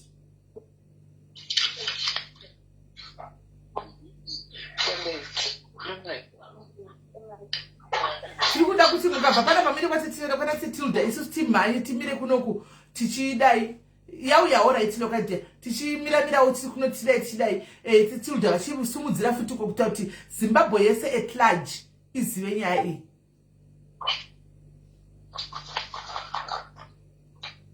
Zimbabwe yese at large izive nyaya saka muchibva pano indai futi kwatite Tilda chakupai namba yavo moenda futi Tilda vakoko mononatira futi vaibuditse futi animaona kuStar FM kana vachikwanisa vanogona kusaiburitsa ivo vachakudzai kana vaibuditsawo chibuda isichimhanyawo futi nekunoku kuti inyatsotekeshera inyatsokuenda nyaya iyi handimaona kana zvaitogona kwaola chaiko kwaola moenda futi nekwaola kuti tine nyaya yedu ola toda kuya kupodcast monotaura kwese kwamuri kwanisa kuenda kwezvine zvichangwa Owen musamire endai pese reach out pese haisi nyaya yemunhu 1 inyaya yemunhu wese endai pese toda justice for mwana uchu nyaya iyi itwe mukombedzwana ibatsigwana that way even mari yacho yeGoFundMe inokurumidza kufamba kuti paapiliwe zvirambe zvichiongorogwa panze. Okay, thank you very much. Ani makore mangani Owen? It's 28. Oh, 28. Right. That's kanyanga ni 28. Okay. Ukole yakataurwa okay andizivi nani? Kuna vanhu vakatenda passport on the spot.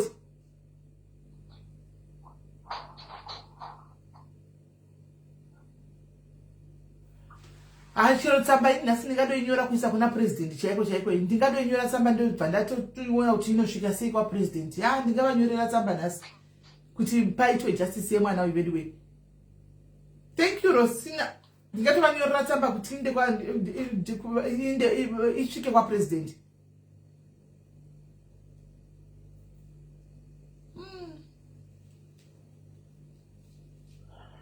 Zvakaoma. Okay. Auya here Ashford. Auya.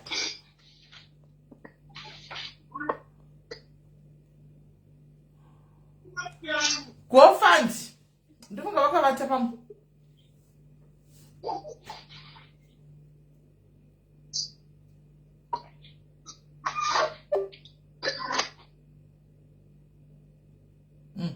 Ikwa ola inoda on the spot tega yola tivainde vakomana vakwaola tega yola vanozara kwaola ikoko munhu wese kwaola nekwatitetilda kwese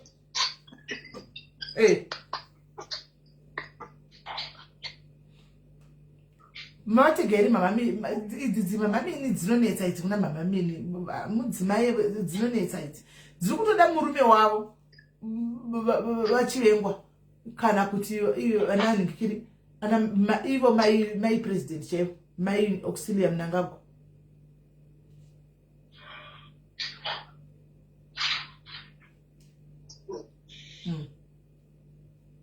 Mona kwa mai Mnangagwa chaivo vanogona kuti mutiti mwana wenyu honai mwana wenyu wapinda mujeri achinzi wakabasi nyaya iyi ine maburi ngaivhurwe imbuti mbongoro.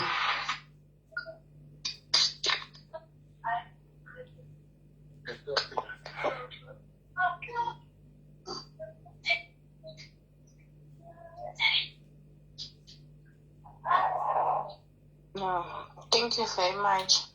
Yeah. Alright, iri body yareka itiona kuti toita sei ndokupai namba moenda nikikiri. Alright.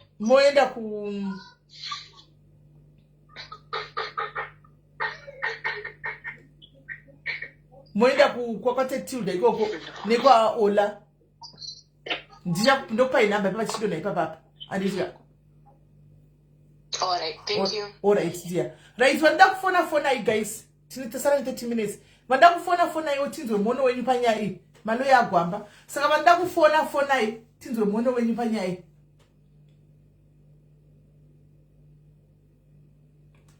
Yeah, we can do that. Posh manje chichivhura zvewe uite utange tifambise.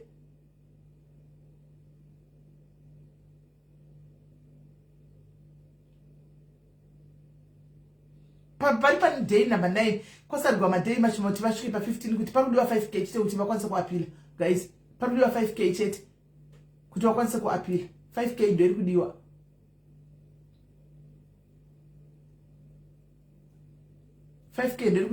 Petition yacho hapana munhu angaitanga here. Petition yacho tinyore inde kuna president. Hapana here petition yatinganyora guys. Because sometimes tinongotaura zvongopera mukutaura ngatiactei guys. Nyora inamba mcomment section anofana wafone nyora inamba guys. Nangu zvokuzonyora nyora gara petition izvi. Aiwa. Handizvigoni.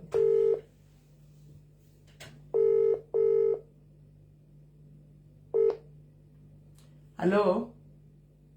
Hello, Sismel. Yes, Morisei. Mushe. Tatinda chitanga. Itangi. Ini kuona kwangu mosha ya Owen ndiye kuva murombo. He's just guilty because murombo. Ndakaitarisa nyaya iyi. Muridzi wecompany is guilty. Ndiye munhu antone nyaya yese. Nekuti ukaona uriwe muridzi wecompany wakudetecta kuti anosungwa neasingasungwe ndiani, then patone problem. Yes.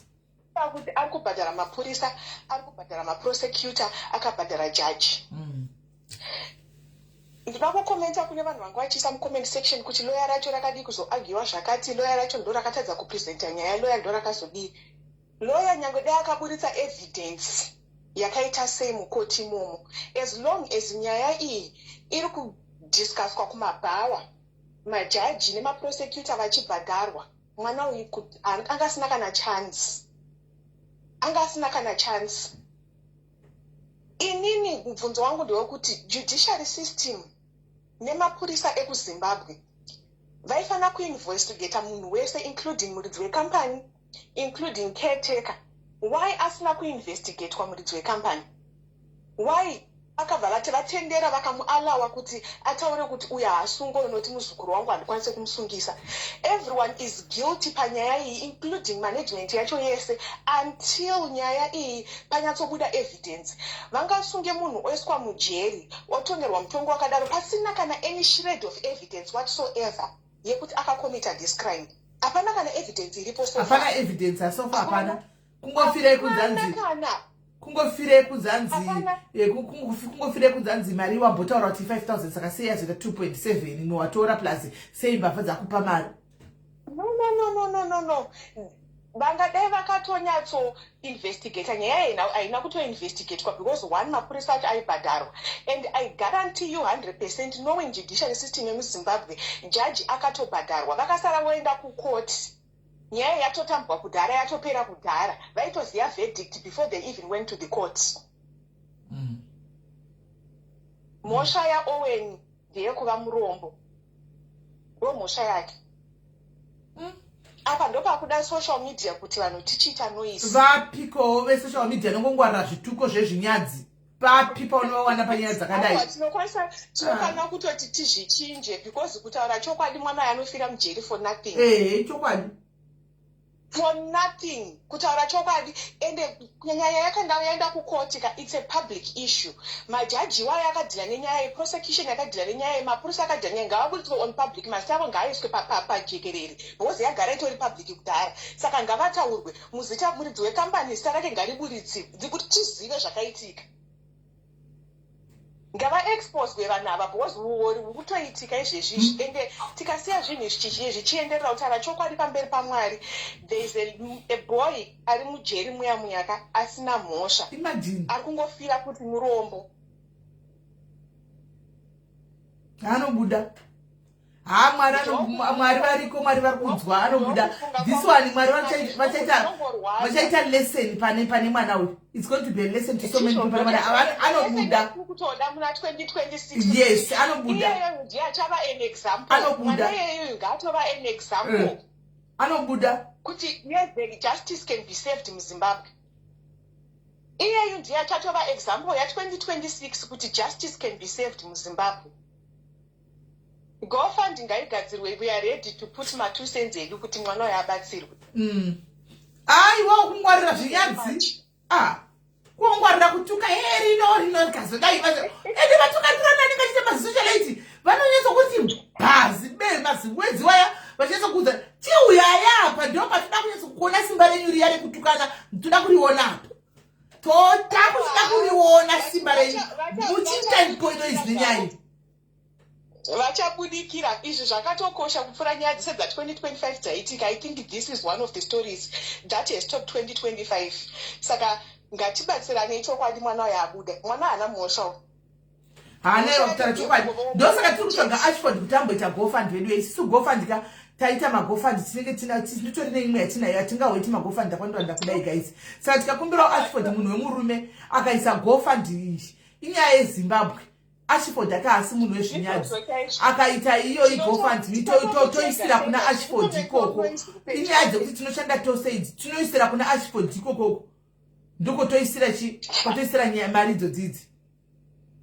Aiwa takutonoita noise kupage kwaAshford kuti abudikire kana akarara ngamu. Ngamu inandina namba yake ndinaenda mufonera. Hapana nenamba yaAshi here guys. Hapana namba yaAshford here. Comment section. Aingamboshai comment section azviti. Mai Chimombe muripiko? Zoe, Mai Chimombe muri pai? Mai Tia. Nevabudikira vatipa namba vafudza murume kuti kutsvakwa uku. Tikumbire totozvindiripisa ite GoFundMe.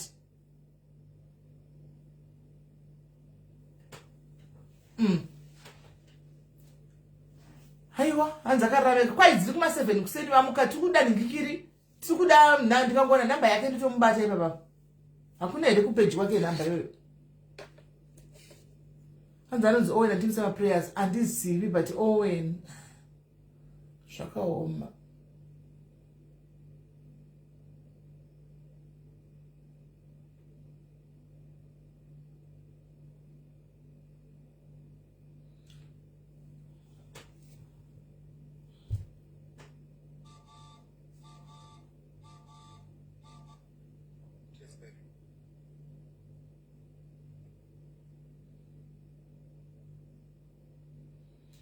Akatoguma kuposta zuro. Nasa nambobvera aposta kana. Nambobvera aposta. Hapana namba. Hapana. Hapana namba. Akatoguma kuposta zuro.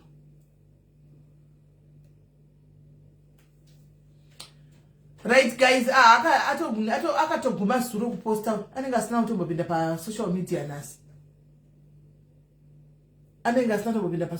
nasi. Shame. Todiko. Anotopinda pa social media kunoti astori pa social media nasi. Anambotonyora kana anything pa page pake. Anotombonyora anything pa page pake kuda kuti anambovhira aningirira aenda pa page pake anyora pamwe astori pa online. Pamwe asitombori online.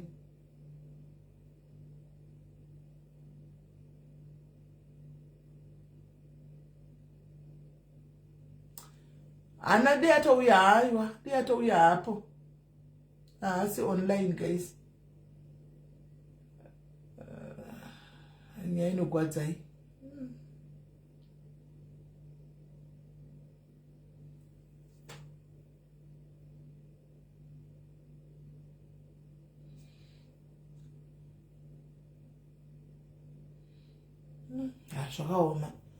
Zvakaoma.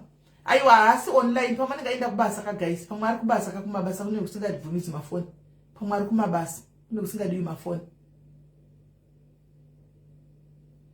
Kumai vachimawaonepi naisei? Maiona kupi mai vachimawaonepi? Mavaonepi?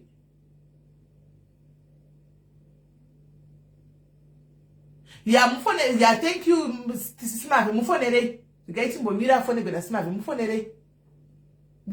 Ndichipa vana vaningikiri namba yatotechudha. Kuti vambate totechudha kuti. Hello? Mushe kanjani?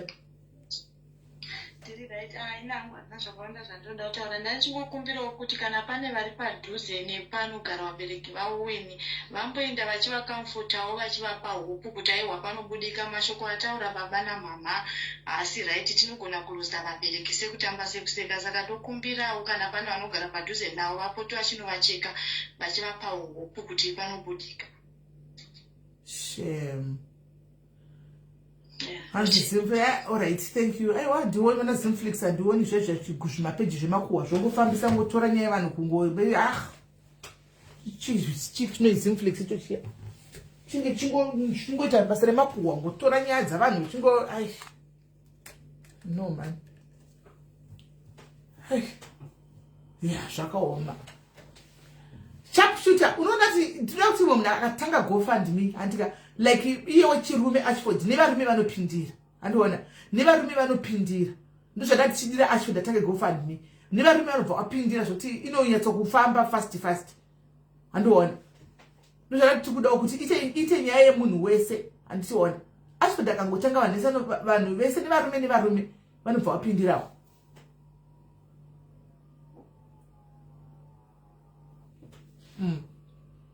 Zvino vanhu vanogona kuenda kunovaona veduwe ndezvakaoma. Kati tegai Uncle Saint ndo tokumbira kuti vanoona vabereki ava vanti vari kuZimbabwe. Uncle Saint vari gudhu pakutoenda zvekunamata nezvechechechishi kana Chaplain Piri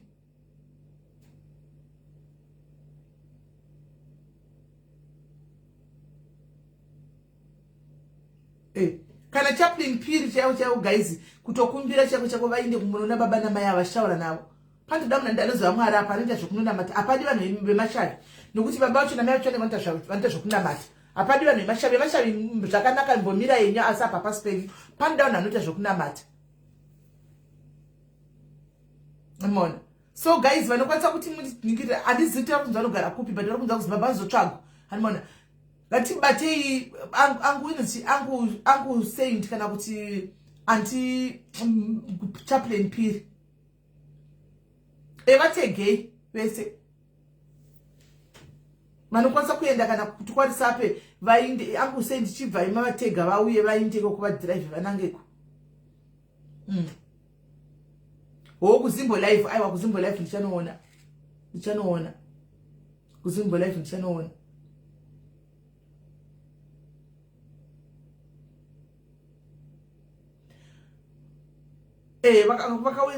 Vakauya mune namba dzaChaplain Piri here ndipewo namba dzaChaplain Piri guys vanadzo ndipewo namba ndivafonere ndipewo namba ndivafonere.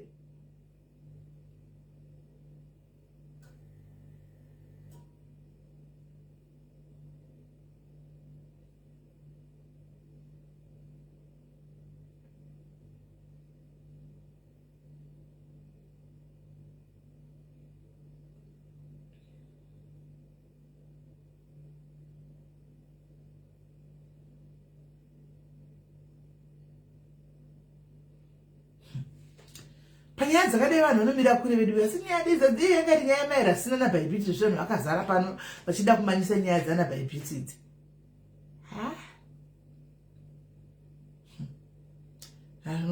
Unozvishaya shuwa.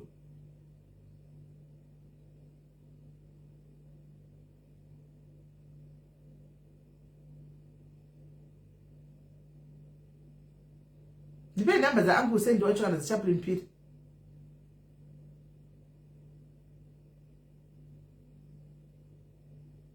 Shemani, my JB, zvekutoti grocery kutotadza kufunga ikoko tena zvegrocery tichida mari yekuti mwana kuitu nyaya itwe apiwa toita zvegrocery tikuda zvekuti mari itwe apiwa nyaya itwe apiwa zvegrocery zvemakutotaura izvo chero rinodliwa nani vachiziva kuti mwana apiwe yasarigwa ne 5 days kuti vakuva apile saka patoda mari pari kuda mari iyoyo ngatiisei kuningirikiri ngatiisei kuGoFund tatongomisana Ashford pana ningirikiri simavi vati vari kufona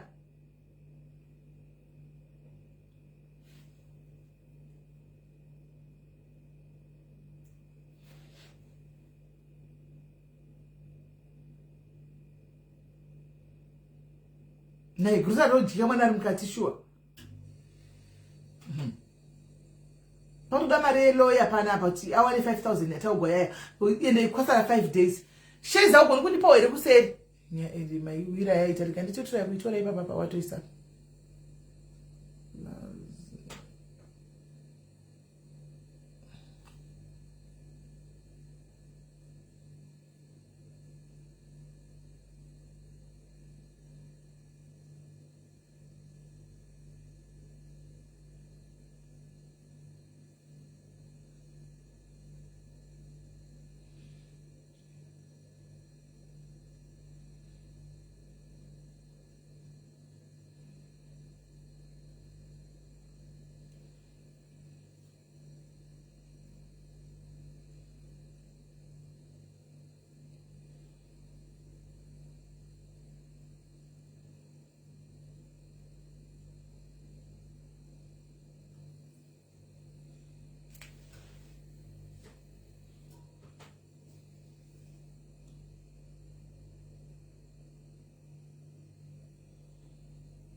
Number zawatipa dzipo pa WhatsApp dear. Number zawatipa dzipo pa WhatsApp.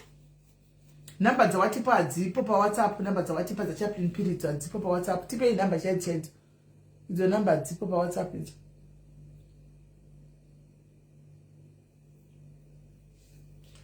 Pay number chat.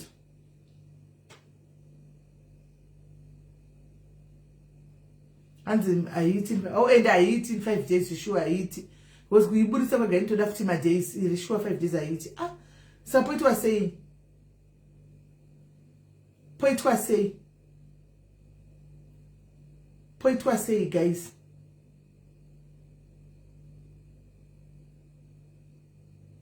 Numbers one part school Buddhites, and that's the safe fight at school Buddhites. The numbers one part into the shade 26371601036. It's for WhatsApp it.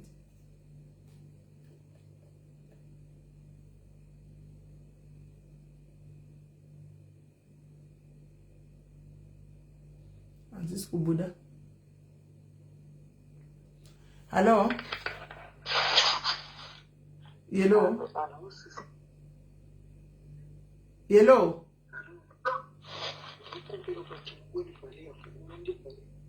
Ma?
nyaya indotemesa musoro munoziva indotemesa musoro nyaya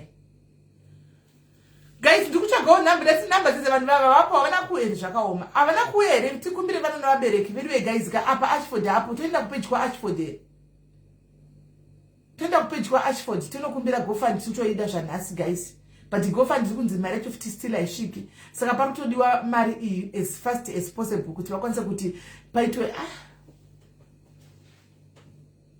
pakwanise kuti paitwe apa apiliwe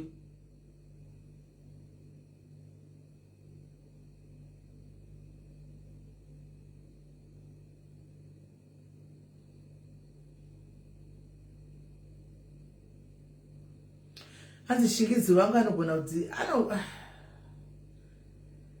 handizivi kuti vanhu vepanapa munoima handizivi kuti muri slow sei muslow wamunoita so tinyarare zvedu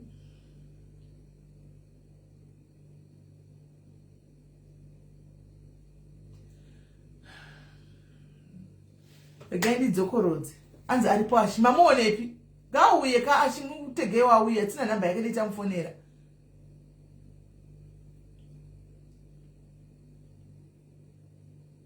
nyaya iripo guys ndati munozviziva kumajaji uko haisi ngikiri auya Ashford uripo here apa wangu ingonyora kuti ndiri pano hanzvadzi chingonyora kuti I'm here Ashford chimbonyora kuti ndiri pano ndikuone paita nyaya iri kunetsa panapa tikutokumbirawo help yako inyaya yeZimbabwe zvedu but tikukumbira help yako Ashi tikukumbirawo help yako please hanzi auya chiti handisi kumuona ini pasara 5 days guys madays actually etu haichabudi 5 days pagofund haibudi kutoibudisa mugofund yega inotoda dzimwe 5 days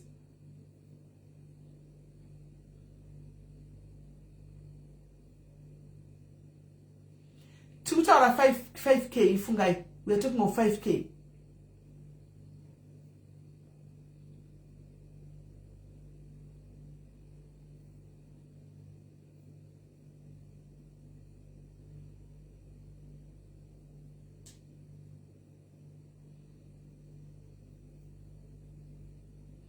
hanzi honorable tinova chakaire unofunga kuti ungavawana panyaya dzecharity dzakadai honorable tinova chakaire unovawana kuri kupiwa vanhu mota uko ndokwavanenge vachivawana kwavanenge vachipa vanhu vavo vanoda mota nezvinhu zvavanenge vachida kwete zvokuti vategiwe pane kuda help dzevanhu venyika havaiti izvozvo havaiti izvozvo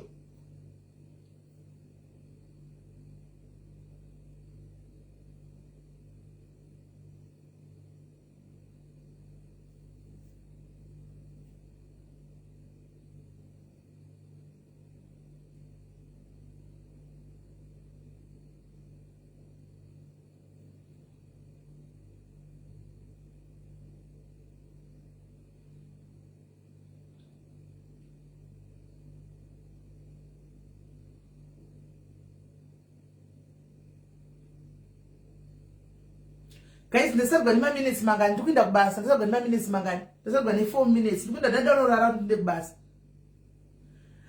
etho maloya ashanda chidaro wangu maloya ashanda chidaro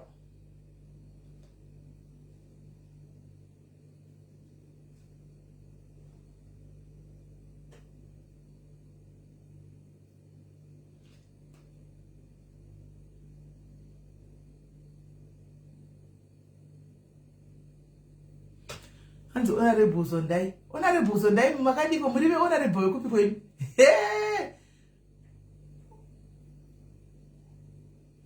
havasi kubatika dei vanga vauya kaangu Hussein vachitakumbira ivo dei vanga vauya takumbira ivo kaangu Hussein kuti vaite gofund yacho alright guys handei ngatipindei guys vane 100 handei toni vane 100 $100 100 rand 100 pounds ngatikandei toni let's see tosvika pamari kozo vamwe maplatform mamwe achitsvagawo kune mamaplatform mari iungani 5k hanimaona handei toni let's try handei toni guys handei toni ndakufunga kuti ndachifa kuti nditonorara guys because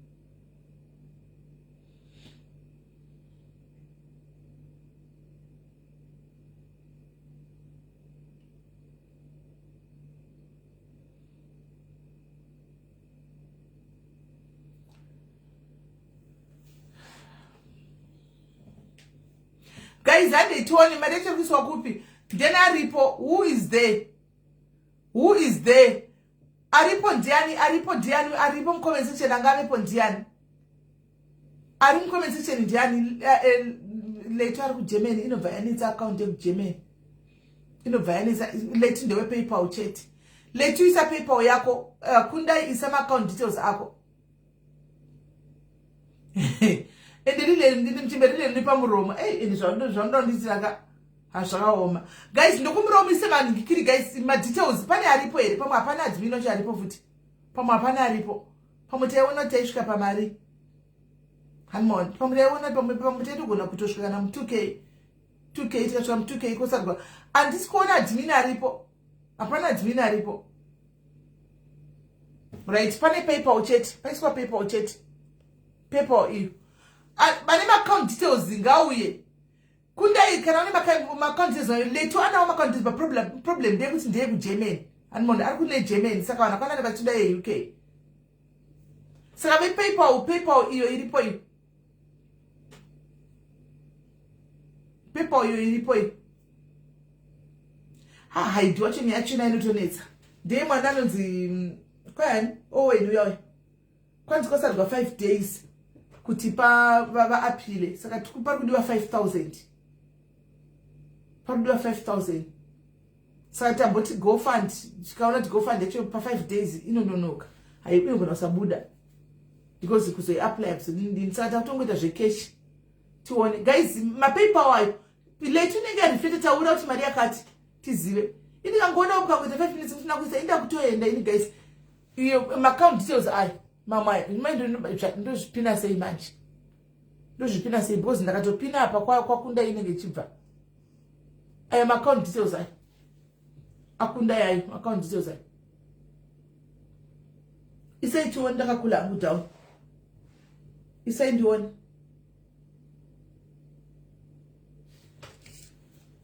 isaitione guys ani 50 anichi apa nichinda pana moyo wangu kutozendatoita novata because mundu basi umbonorara 3 hours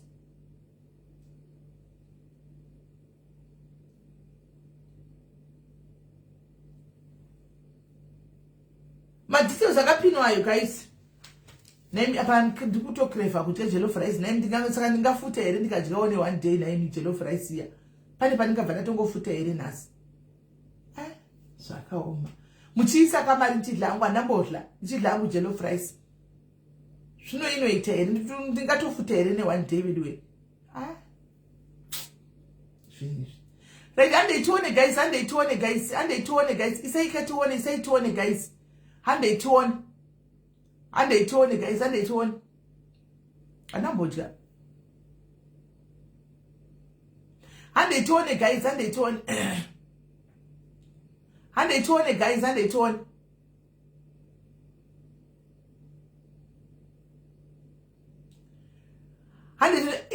ma-account details akapinwa apa ma-account details guys for Owen. Let's come through for Owen guys.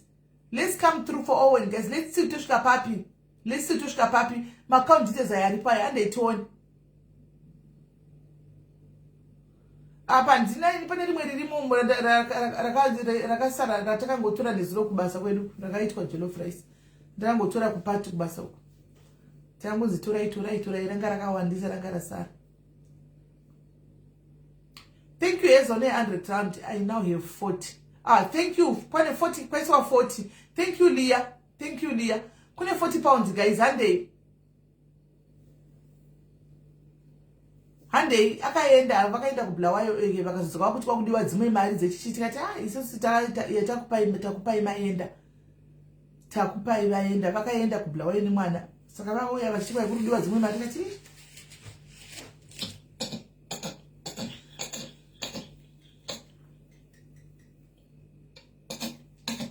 guys handei tine 40 pounds handei tine 40 handei guys handei tione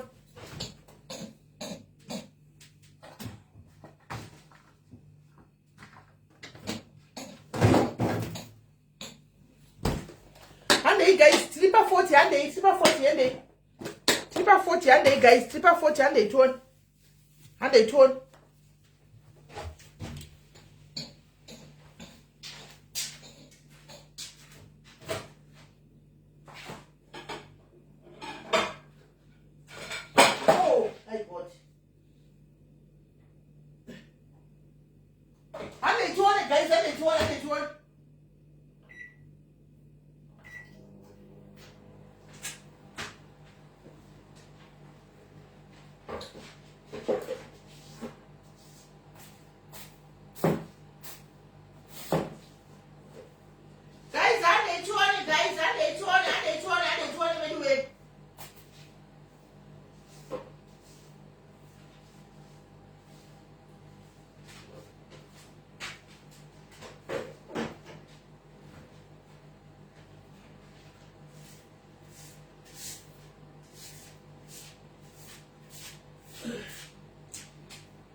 Guys, and they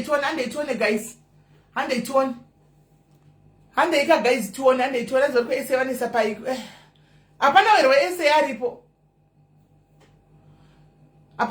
SAR ripo guys ndoda norana basa kana musiri kuisa mashinda mudanovati tuzozvona mangwana, but time is going guys, vasara ne 5 days chete. Apa manga mchiti ngatitei sisimeli nditofunga kuti mukuti ngatitei kuti mubvisewo something, saka mangotaura kuti ngatitei kuti vamwe vabvise musingadi kubvisa, musadaro asikana. Thank you. Yasenda 100 ndo ndiani kwa aripo. Right, pane petition yanyo yaitwa panapa, pane petition yaitwa panapa. Pane petition yaitwa, saka petition iyi ndichangoiningirira. Aha. Parowa petition panapa. Saka petition ndakuita kuti ndakuikanda kwakasiyana muchimoshare guys petition kuti vanhu tisainine tichitawo zvaloya futi. Animona. Tichita zvaloyawo tishaina, saka ndaisawo torai petition guys, torai petition ndapa petition ipaiwo vamwe ndaisa mugroup reglobal andisika ipaiwo vamwe vachimai as a belief share ngoitainayo petition guys chimanywe then tozoindisa vandapawo mungosharewo kune vamwe andisika sharewo kune vamwe.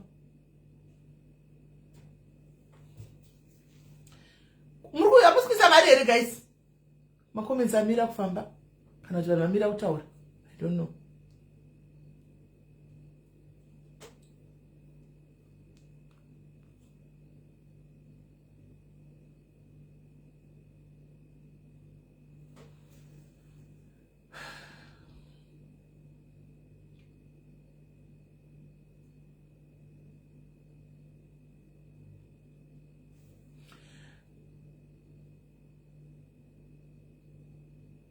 Thank you. Pana kusa 50 US. Thank you for 50 US. Thank you for 50 US. Pana isamiza kusa 50 US. Thank you. Thank you for 50 US, my love. Thank you for 50 US. We can leave it up kunda a number. Thank you for 50 US. Thank you for 50 US. Thank you very much for 50 US. And they turn guys. And they turn.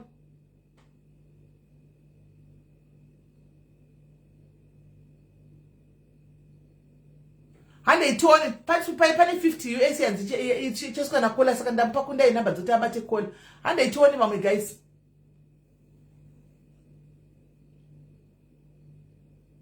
And they told guys, and they told.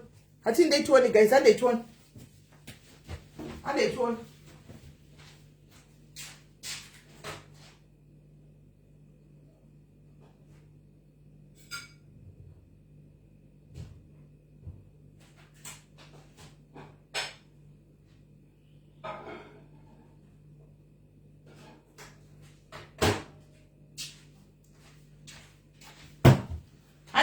Guys, and they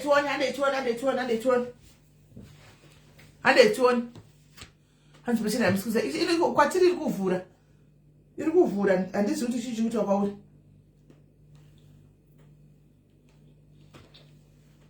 And they turn guys. And they turn.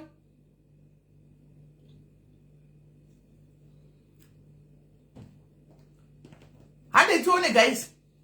Alright, ndakukata live guys. Tuzokondinya mangwana zvakabasa because amusikuda kusamariza chima tititangai ndakutanga amusikuita tokondinya zvemangwana zvaizvozvika andikwanisi kunorara kubasa. Saka amusikuda kusamari tobasana pamangwana tichona totangira futi panyayo iyi kasi kuashford guys endai kuashford munokumbira ashford afri gofund please as a belief chera akandifonera anondifonera tokumbira tine gofund ameno anogona ngo ameno tongoona zvokuita guys antika kuti zvinofambisa sei vanhu vamwe vari kuzvionawo sei timhanyi vari kuda 5k apa guys kuti vakwanise kuvhura account dei nhasi manga mavata maise kana 2000 mangwana toguma rimwe 1000 hanomaona maybe tichidaro loya ufanira kupuwa kutsvakwa imwe zvino pasina hapana guys saka enda kuenda ndokubata ile